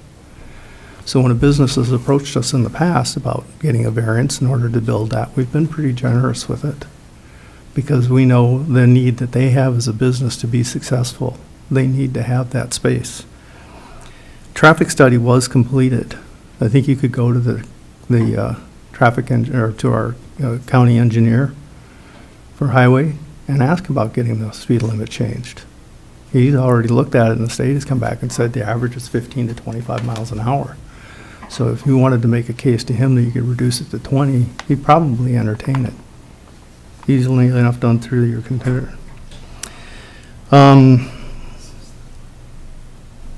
We have to look at what the previous Board of Adjustment did. I know those have expired, but there was business plans created back when he went in and did that about what his expansion plans were going to be. And anybody who's owned a business knows that there's just times you can't do those things when you want to, and they have to get put back, and there's times when you can accelerate things, and that happens as well. We have to examine the package that's put in front of us, right? So the considerations for alternative building, it's not presented to us. It's mentioned, it's discussed. We understand that, but that is not the package we have in front of us to look at. So we need to be concentrating on that. Impacts to future Board of Adjustment decisions, we don't control them. We can only make decisions based on the package we have in front of us. I did drive the road, and a number of homes have gone in and replaced what are, most of the small cabins that are there, been around for probably 75 years. But the homes that replaced them, people building 2,000 square foot homes, nice homes, where you can. Now, I don't know if you had enough room. I saw the curl of the eyebrow, but, garage is right next to the road. So when you're backing out into the road with 5 feet to spare. So, we're looking at a lot of points of view here as we're trying to consider this. So I just wanted to make sure we kind of covered some of those baseline thought processes as we sit here and make these decisions up here, what we're looking at, what we're considering, the things we have to understand, and what our constraints are. Thank you, Madam Chair. Okay. Anyone else wish to comment?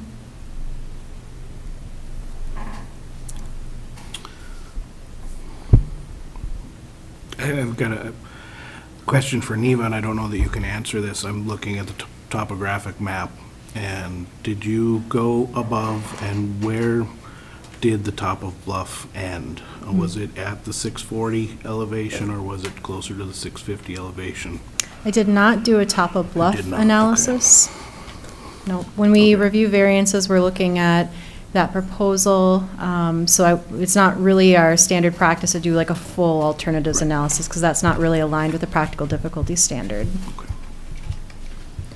I stood on the septic system behind, and I've noticed on the back side of the building, there were doors with no decks or anything. So I assume there's a back entrance to the apartments. That would be the plan, that there would be like a wood walkway that would go from the back entrance of the apartments to the top of that ridge. And that would be, those would be roughly within 3 or 4 feet, it would be even with that top of that ridge. Kind of look that way. And then the septic system is right there. The mound system. One of the mounds is there, yes. Parking has been a question that's been on my mind, for employee parking. If you're 26 feet from the center line, a car is about 20 feet long. Correct. You're going to be parked right on the road. Which is pretty similar to the existing parking lot, I would say, setback-wise, correct? Actually not, because the front of the building, there was a blue spray paint. Mm-hmm. And then that's the front of the building, and then the distance to the road. Right now, there's cars parked there. Mm-hmm. And then if you put the cars behind there, it's pretty similar to what the cabins are, but, each unit could have 2 cars. That's kind of the way it rolls. So there's going to have to be some use of the property up above, would be my guess, for parking, for wood shop, for... Well, we haven't considered that as of yet, but there is a grown-over grassy driveway with access to Highway 61. I saw. And, yeah, so, and the apartments, to have that walkway, the idea is that we want to be sure that the apartments have a second egress other than going down through the building. So their main entrance would be through the building? Probably their main entrance would be through the building, but there certainly could be the possibility that we could find parking area for their cars above. Okay. Madam Chair? Yes. Can I just clarify one fact, is that the tourist accommodations parking standards is 1 spot per unit, essentially, or 1 spot per employee. So the 3 apartment units up top would require 1 parking spot each. Okay. Well, there's very little room to park there if you put a building, right there. And then we haven't talked about But I see garage doors here. getting into the, Isn't the intent to park inside in the building? Is I your don't think intent to that's park tenant inside the parking. building? Yes. Is it, now, so I see the 4 garages. You already talked about snow removal equipment, so there's a tractor that's got to go in one of them. Are the other 3 intended for the 3 apartments, or? No, the other two would be intended for our family. Okay, thank you. But it may be possible that our family may occupy one of those apartments, so. Okay, appreciate that. okay.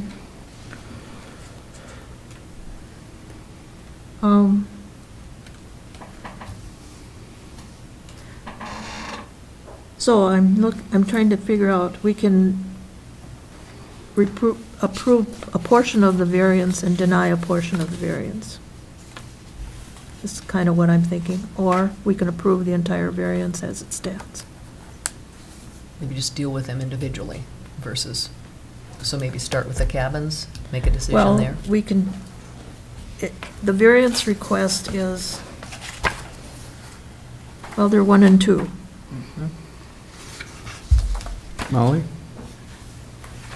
We need your advice on this. Splitting. The chair is asking about splitting the variance Yeah, we've request. got- Because we have 2 parking. requests. The accessory building and then the rental cabins. So we could deal with them separately. I think you can, yes. Okay, all right, Could grant it in part. right. So let's deal with number 2. Is there a motion to approve the 3 cabins as requested? I make a motion to approve.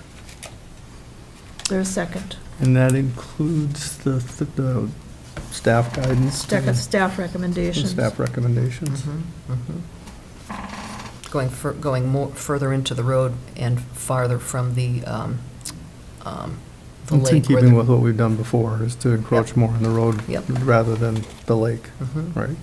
Okay, so the motion's been made, is there a second? I'll second. Is there further discussion? All in favor? Madam Chair, Yes. before you vote, would you mind going through the findings for the Okay. cabins, and also if there's any conditions think we attached to do. those? Okay, Thank you. good reminder. If I can find it. It's 21 of 92. The findings begin on page 38 of 92 of the packet.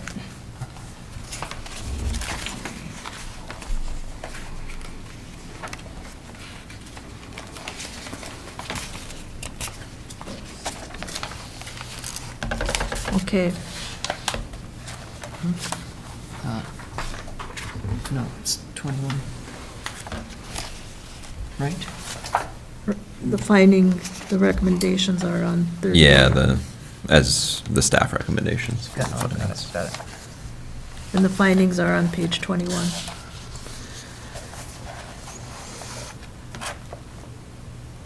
And we're dealing with request number 2. And we'll answer the questions based on number 2. Is the variance consistent with the goals and policy of the comprehensive land use guide plan in harmony with general purpose and intent of the zoning ordinance? Yes. Yes. Is the proposed use of the property allowed in the land district that the property is located? Yes. Yes. Yes. Is the property owner proposing to use the property in a reasonable manner not permitted by the Cook County ordinance? Yes. Yes. Has the property owner established the practical difficulty involved is due to circumstances unique to the property and not created by the property owner? Yes. Yes. Yes.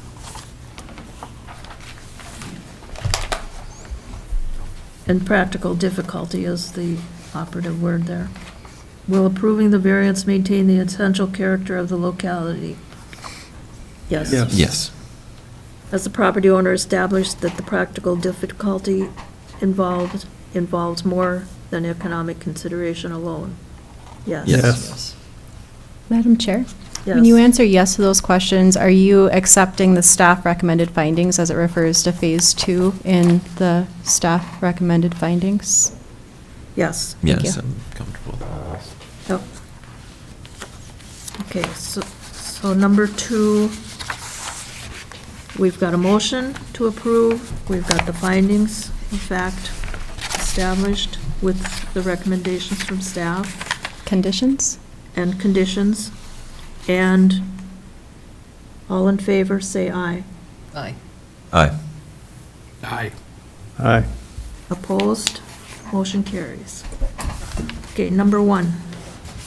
The request for relief from the Cook County zoning ordinance to place a 34 by 94 accessory building at a reduced road setback where a minimum of 50 feet is required and within the bluff impact zone located at 1558 Croftville Road.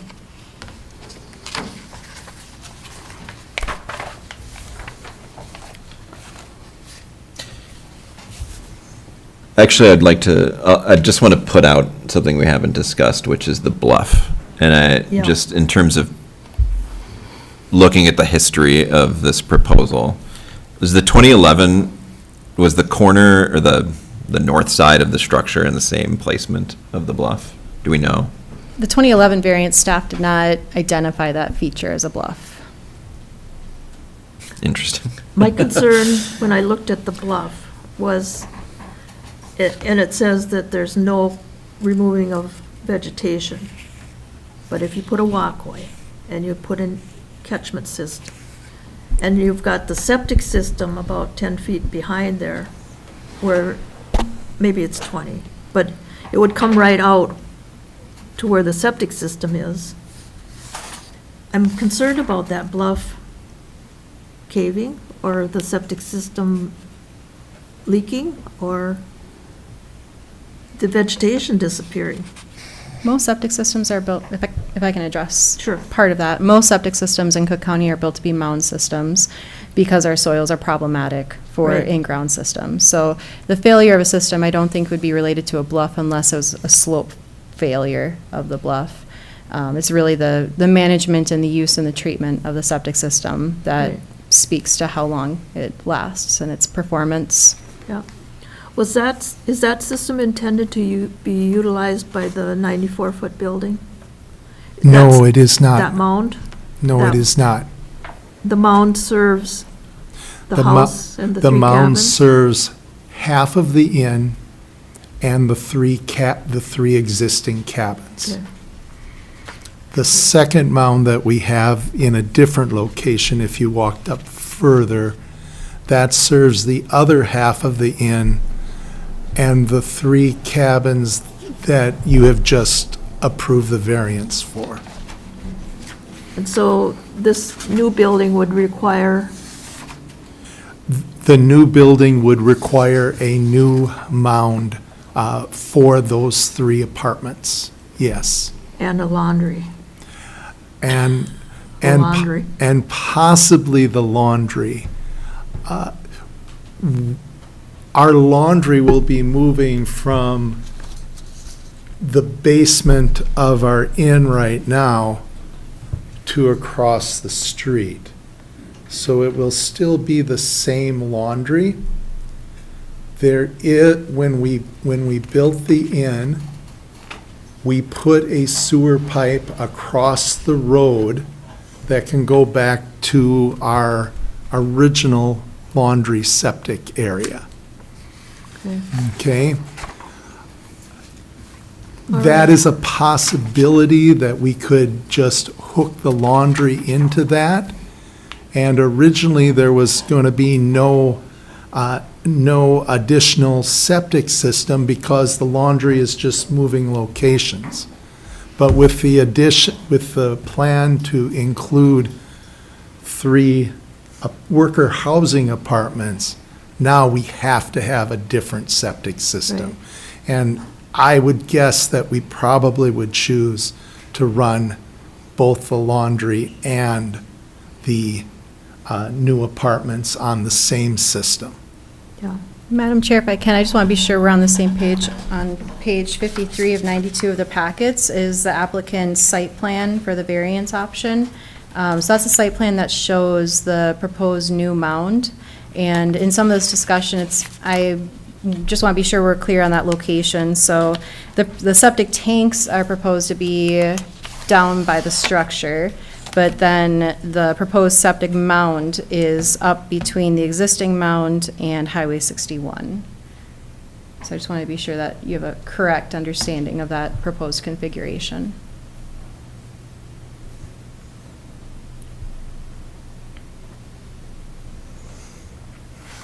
Over on the west side of the property.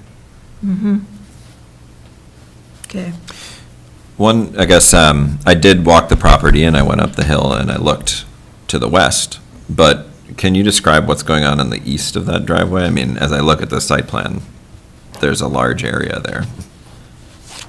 Oh, do you mean the greenhouse? So opposite the greenhouse, right? Opposite. As I look at this site plan. Okay, so that we were just referencing. east, way over east. Yep, you go up the driveway and then to the right. Yep. Yep. That's the second mound system there, that large area. Is that in existence? That is in existence. That is the septic system that was put in when we built the inn and we planned for the 3 cottages that you just approved. Okay. And that was installed by Rick Crawford in 2013. I don't mean to speak for Mr. Stucker, but what I took from that question was on page 53 of our packet. I don't know if you have that, but below that mound you just described, there appears to be a significant area between there and the bluff. Is there any plans of any sort for that? There's just woods and paths that go through there.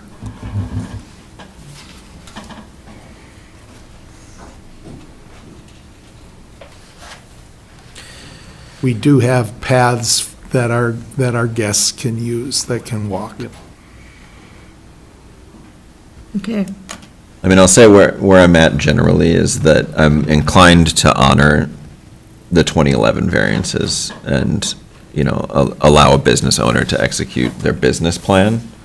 But we have changed that proposal. And towards the compromise we're speaking to, I think there's a way to limit the size of the building. My question is, does that alleviate the bluff problem that we're building into the bluff? And if the bluff wasn't considered in 2011, I think that's an issue. If I may, Madam Chair? Should we come to the conclusion of the bluff? Well, I was thinking one option I left in the packet was a tabling of this hearing to collect more information and bring that forward at another meeting. The applicant could work with me to identify that top of bluff location if he was interested and willing. This only works if he expresses that option, to explore something other than what his variance is. So if that's something the board and the applicant was interested in, the applicant and staff could work together to identify those limiting features elsewhere on the property and see what else he wanted to bring forward. That's one thing that could happen. But otherwise, on the spot right now, I don't think you have the information, and I don't have that to bring to you, unfortunately, about that. The bluff, yeah, to me, the bluff is the bigger concern, to be honest. I think the proximity to the road, there are a lot of buildings in proximity to the road, and I understand this is a much larger building than those buildings. Right. And that's people's general Well, issue with it, but the volume of a building is not I'd up be for a debate. little characteristic on the volume, because it's like, this is 18 feet longer, 16 feet longer. Yeah.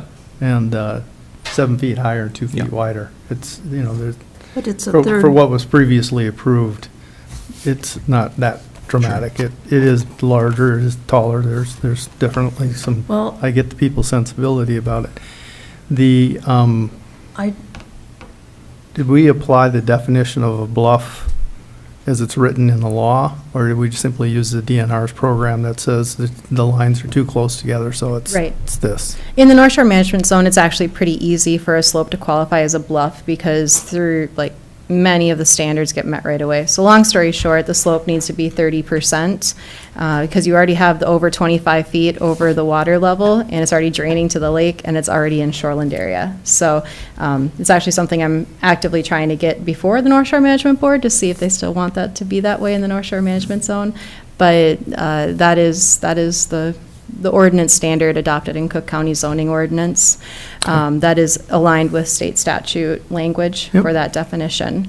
So, yeah, sorry that it Perfect, got thank missed you. in No. 2011. No, I just Just wanted to complicated. ask the question, Thank because I you. also know that there's the program, and it just, Yeah. it labels everything that where it sees contour Mhm. lines too close together, turns Yep. it black and says it's a bluff. Yep, and Mr. Kamelik did identify it as a ridge in his site plan, too. So he Mhm. had that feature identified on his own before we even ever met.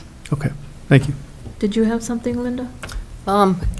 I would just like to share where I am at the moment as. That's what I was going to recommend. Maybe we could poll the board and see if there's any point in tabling and seeing if there's something that can be accomplished. Otherwise, it's approve or deny.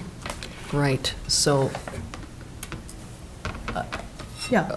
So, as both an entrepreneur and a previous real estate appraiser of 21 years, I am torn and can see both sides. I see the need for business expansion, employee housing, laundry, absolutely, if you're adding more units. I also see, the building being outside of maybe what is norm so far for the area, so I'm right now torn. The bluff, is a potential reason to table it, but I'm torn. My first, I guess I wanted to ask the applicant what his thought was on the idea of tabling and exploring other options. If he's open to that, or if he'd rather us push for a decision tonight. Not to, but it is, I guess, putting you on the spot, so. Yeah. I certainly want to be sensitive to my neighbors. And if there was a way that somehow I could scale the building down slightly, not necessarily to what it was in 2011, but scale it down so that it could be perhaps a few more feet away from the road, which would alleviate the parking concerns. But it gets more into the bluff, which is also a concern. Okay. Yeah. I am certainly willing to entertain ways that the building could be modified so it was a little smaller. I'm not prepared right now to say Right. what that would be. So. Well, if you identified what absolutely is vital to running a resort, your workshop, your laundry, your garage, Employee housing. Employee housing. but that doesn't have to be on the road down there. It could be, to live on your work site is, it might be a benefit to have the employees up the hill and out of the resort just for their mental health. And maybe a meeting room up there as well. You can do that probably in that space to the east quite well. And make something there that accommodates the employees. And just get the essentials down at the bottom where it's not so tall and it's still functions as a workable resort property. Yeah, but now we're disregarding the bluff. We're not talking about, these other things that we've brought up as concerns, because we're still making the compromise there.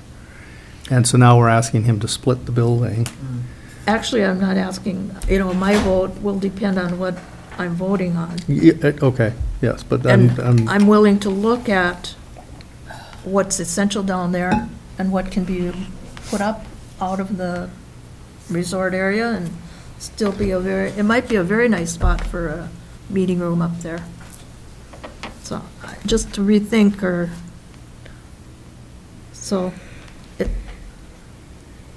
are you open to tabling?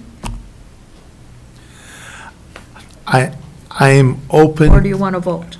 Well, I guess I'm open to tabling, provided I'm not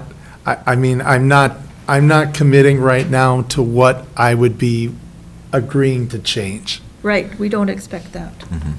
Just to rethink, and we've heard what the problem areas are, and maybe we can get it figured out so that, like I said, everybody's a little unhappy.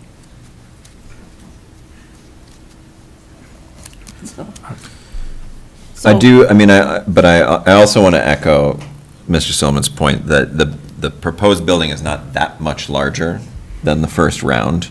And I think if we table it, if you scale it down a little bit, my sense is that there will still be opposition on the road to a building being there. So I also don't want to string this out. On the other hand, if there's going to be a big building, that's the proposal, then I think eventually we need to say yes or no to that. Okay. I certainly can't speak for any of the members of the people who drafted the land use guide plan that we reference. I was on that, and I'm not speaking for anyone else, but I do believe the overall sentiment of that committee and its sensitivity to both conflicting sides here, residences and resort commercial properties. I would tend to think this actually would fit within the guidance of that committee. So I don't know that means much, but we reference the guide plan a lot, and that group spent a lot of time crafting it, so I think it's a really good thing to reference it. This is a very difficult one, and I can't predict what they would come down on, but I think this fits the spirit of where they were going with a lot of their decisions. So there's a reason that this is a difficult decision for us. So we need either a motion to table or a motion to accept or deny. And keep in mind, Madam Chair, that once there's a motion to table, there's no further discussion. So just be thoughtful about the timing on that. And if all the discussion is done, there's a motion to table, please be thoughtful in what you would want to see upon reconvening and when that date of reconvening would be, so that we can notice that with a decision notice. Thank you.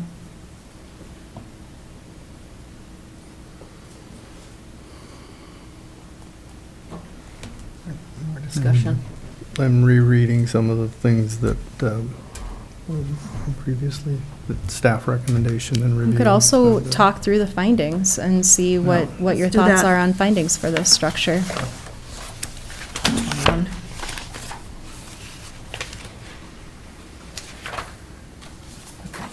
What page?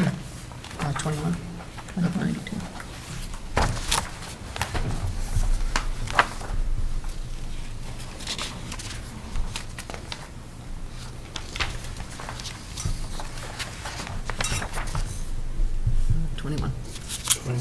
Or 38 if you want to. Oh, I was see looking for staff recommendations. Oh, I thought you were. read through those. Okay. Is the variance consistent with the goals and policies of the comprehensive land use plan, guide plan? Yes. Yes. Yes. Yes. Is the proposed use of the property allowed in the land use district in which the property is located? Yes. Yes. Yes. Is the property owner proposing to use the property in a reasonable manner not permitted by the zoning ordinance? That's the, That's where This is the that's one. where I'm stuck. And the next three. has the property owner established a practical difficulty involved, that the practical difficulty involved is due to circumstances unique to the property, not created by the property owner? Yes. Yes. Variance will approving the variance maintain the essential character of the locality? I'm stuck there too. Has the property owner established that practical difficulty involves more than economic considerations? Yes. Yes. Yes. So, 3 and 5. 3 and 5. And 1 no means it's denied. So the, talking it through, the property owner proposing to use the property in a reasonable manner not permitted by the Cook County zoning ordinance. So the primary encroachments are toe of the bluff and the encroachment on the right-of-way of the road. Road setback. Road setback. And so we have numerous road setback issues on this particular road. We've already acknowledged that the property, or the opportunity to redo the road in a larger or wider manner is probably not feasible, given the existing properties and their displacement. So I think road setback concerns are not pertinent in this regard, just to be fair with everybody that's already gone forward on this, these kinds of decisions. And the bluff and the toe, even though the DNR recommended against it, they did provide mitigating guidance that didn't seem too obtrusive. And the landowner has, the applicant, excuse me, has talked about things that he's doing in terms to mitigate snow loading and to respond to what was an abnormally heavy year that created an issue. So I see that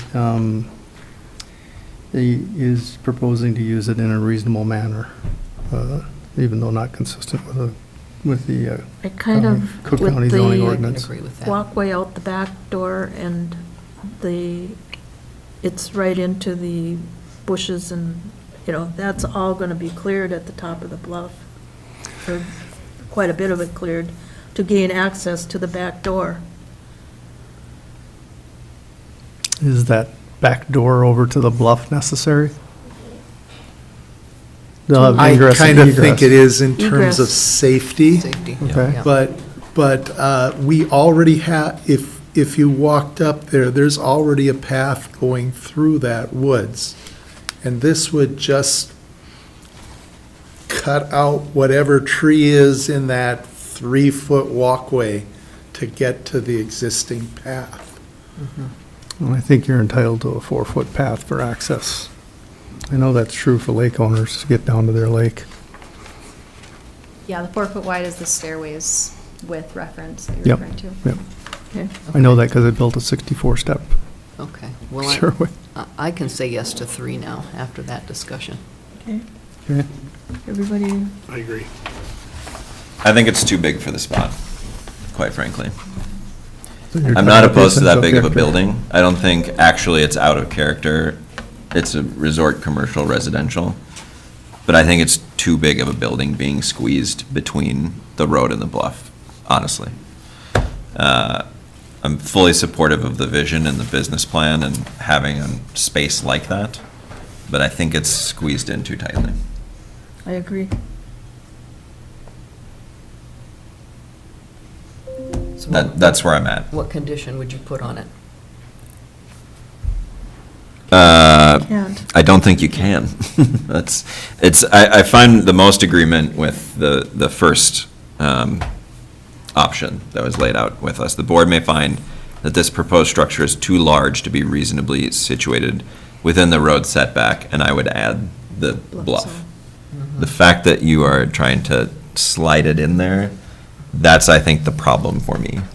And it's not the use or the size of the building on the road, it's really its location being between those two features.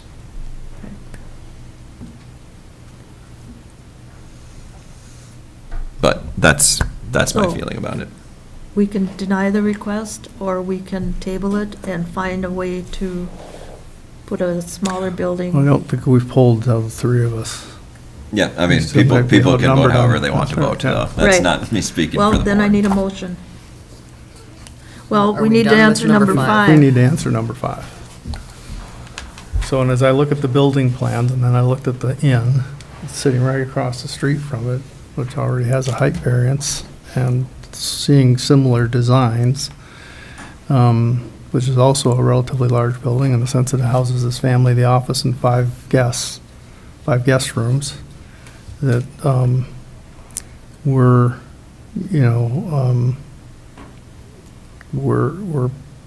pushing some limits on it that just don't seem to be in keeping with both previous Board of Adjustment decisions and the placement. Now, we're not bound to that previous decision. I don't want to imply that we are, That but was it a is something. two-story building. Yeah, okay. Yeah. Yeah.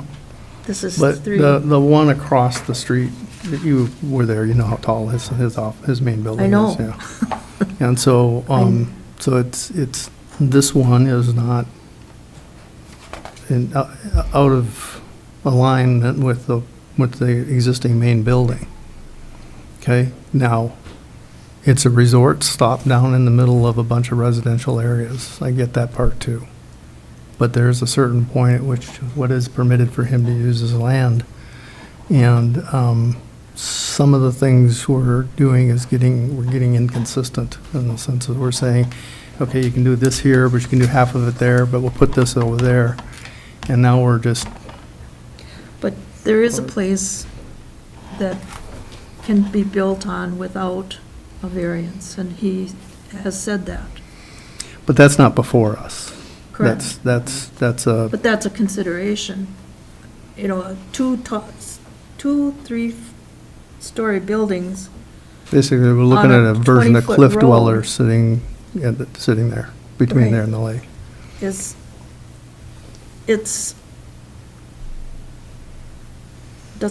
In my mind, doesn't fit the character of the neighborhood.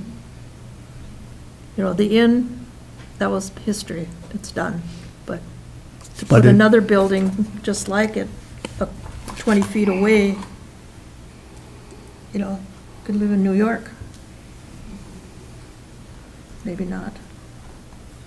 But,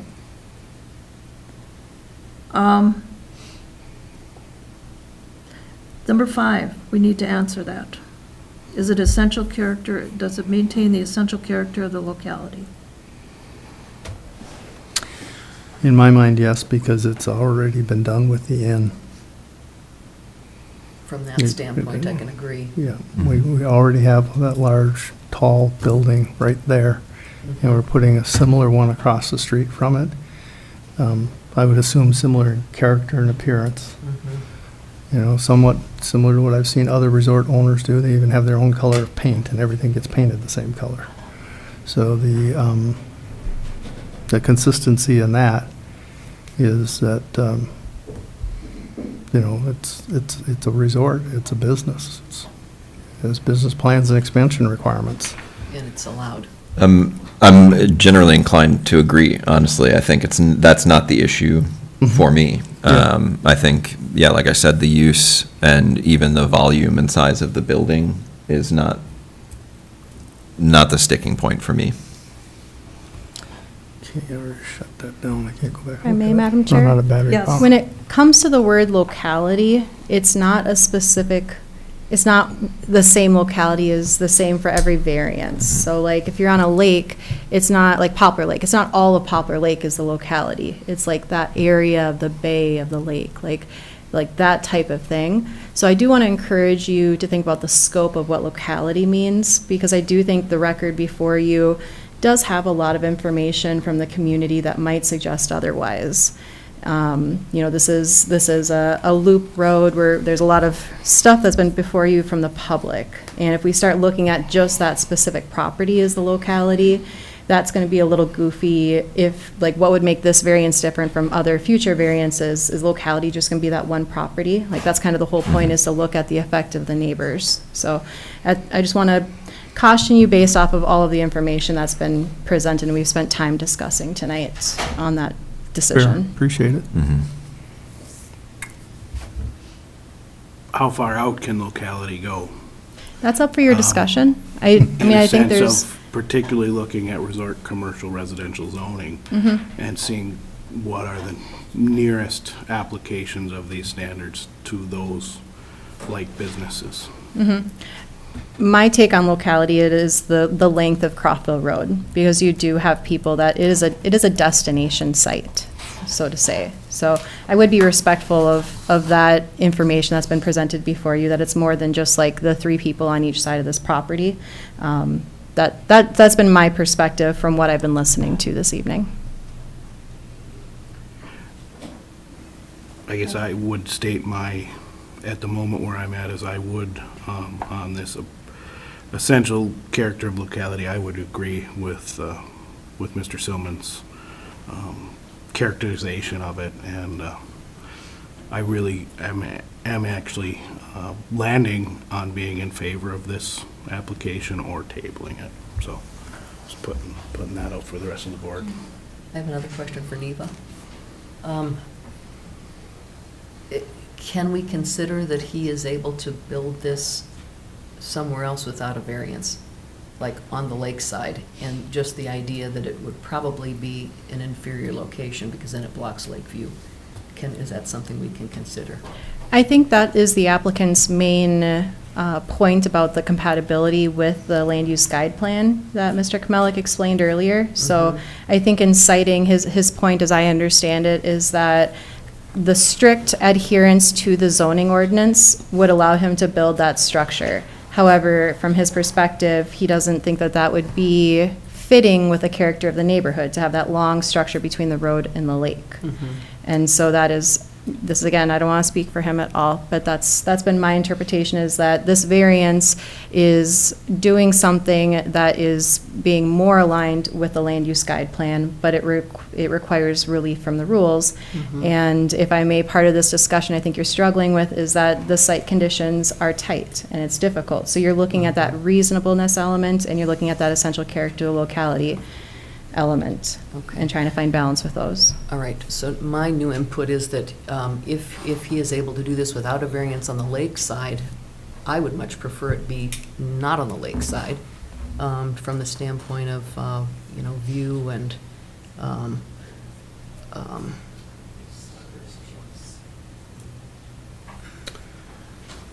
If it were done on the lakeside, would it be where those white temporary structures are? It would, 40 feet from Lake Superior? yes, it would be in the region where the 3 cabins that you just approved the variance for.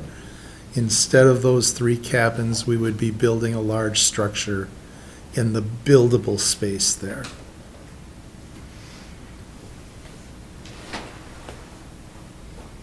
Well, I don't think that's anything that you would do, but we're looking at a variance to put it here.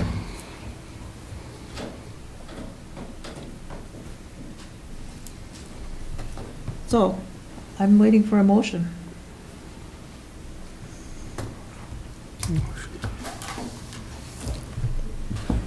Computer's dying on me, so I don't go back and look at the stuff. We'll take that. Or a motion to table with a date and no more discussion. but if we table, what new information are we going to receive that we haven't already? That's my concern. We're just going to extend it out and not get any Well, new information. he's heard the discussion, and he knows somewhat what our thoughts are, and maybe there's a better way to look at things. Yeah, I mean, to my mind, the point of tabling would be to address the bluff. Because the size of the structure is not a concern to me. I am willing to accept the variance in the size of the structure. But I think that given that tight site, we need to have a well-thought-out bluff management plan and really think about how that gets situated between the road and the bluff. Can it just be approved based upon that stipulation? Added condition. Added condition.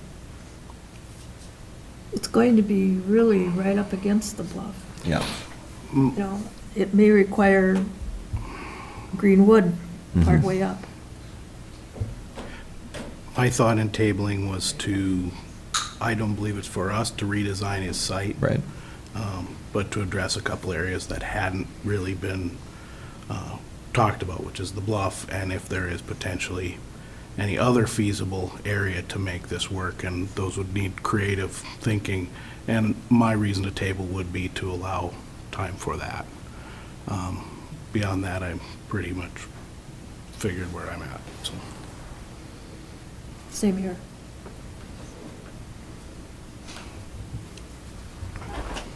You can always try different motions too. That's true. So, But I can't make them. I've got a crew here to make motions. Well, let's exhaust the possibilities then. I would make a motion to table this variance request so that we can explore Bluff. creative thinking around the bluff and mitigation strategies. And if there are any other ways to place structures, I mean, in that process, that's up to you, but Come back with something and a time frame.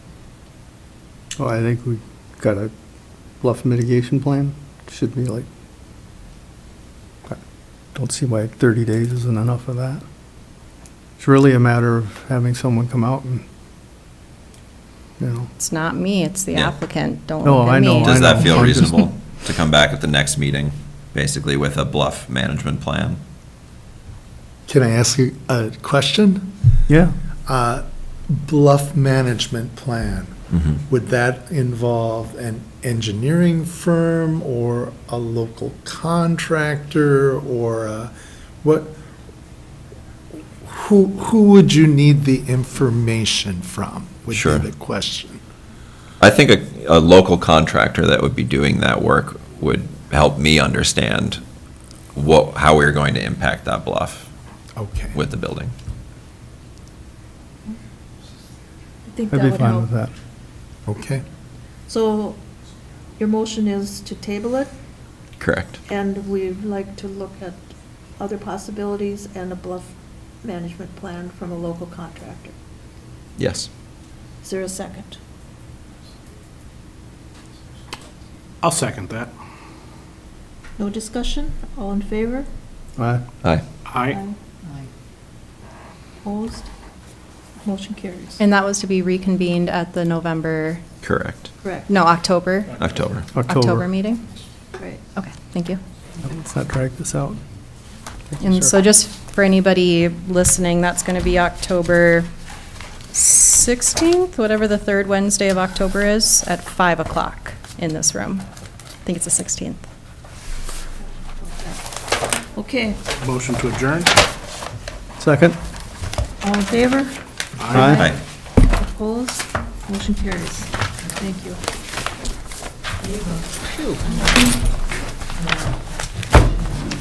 My brain is so fried right now, but you can try. I do appreciate how professional everyone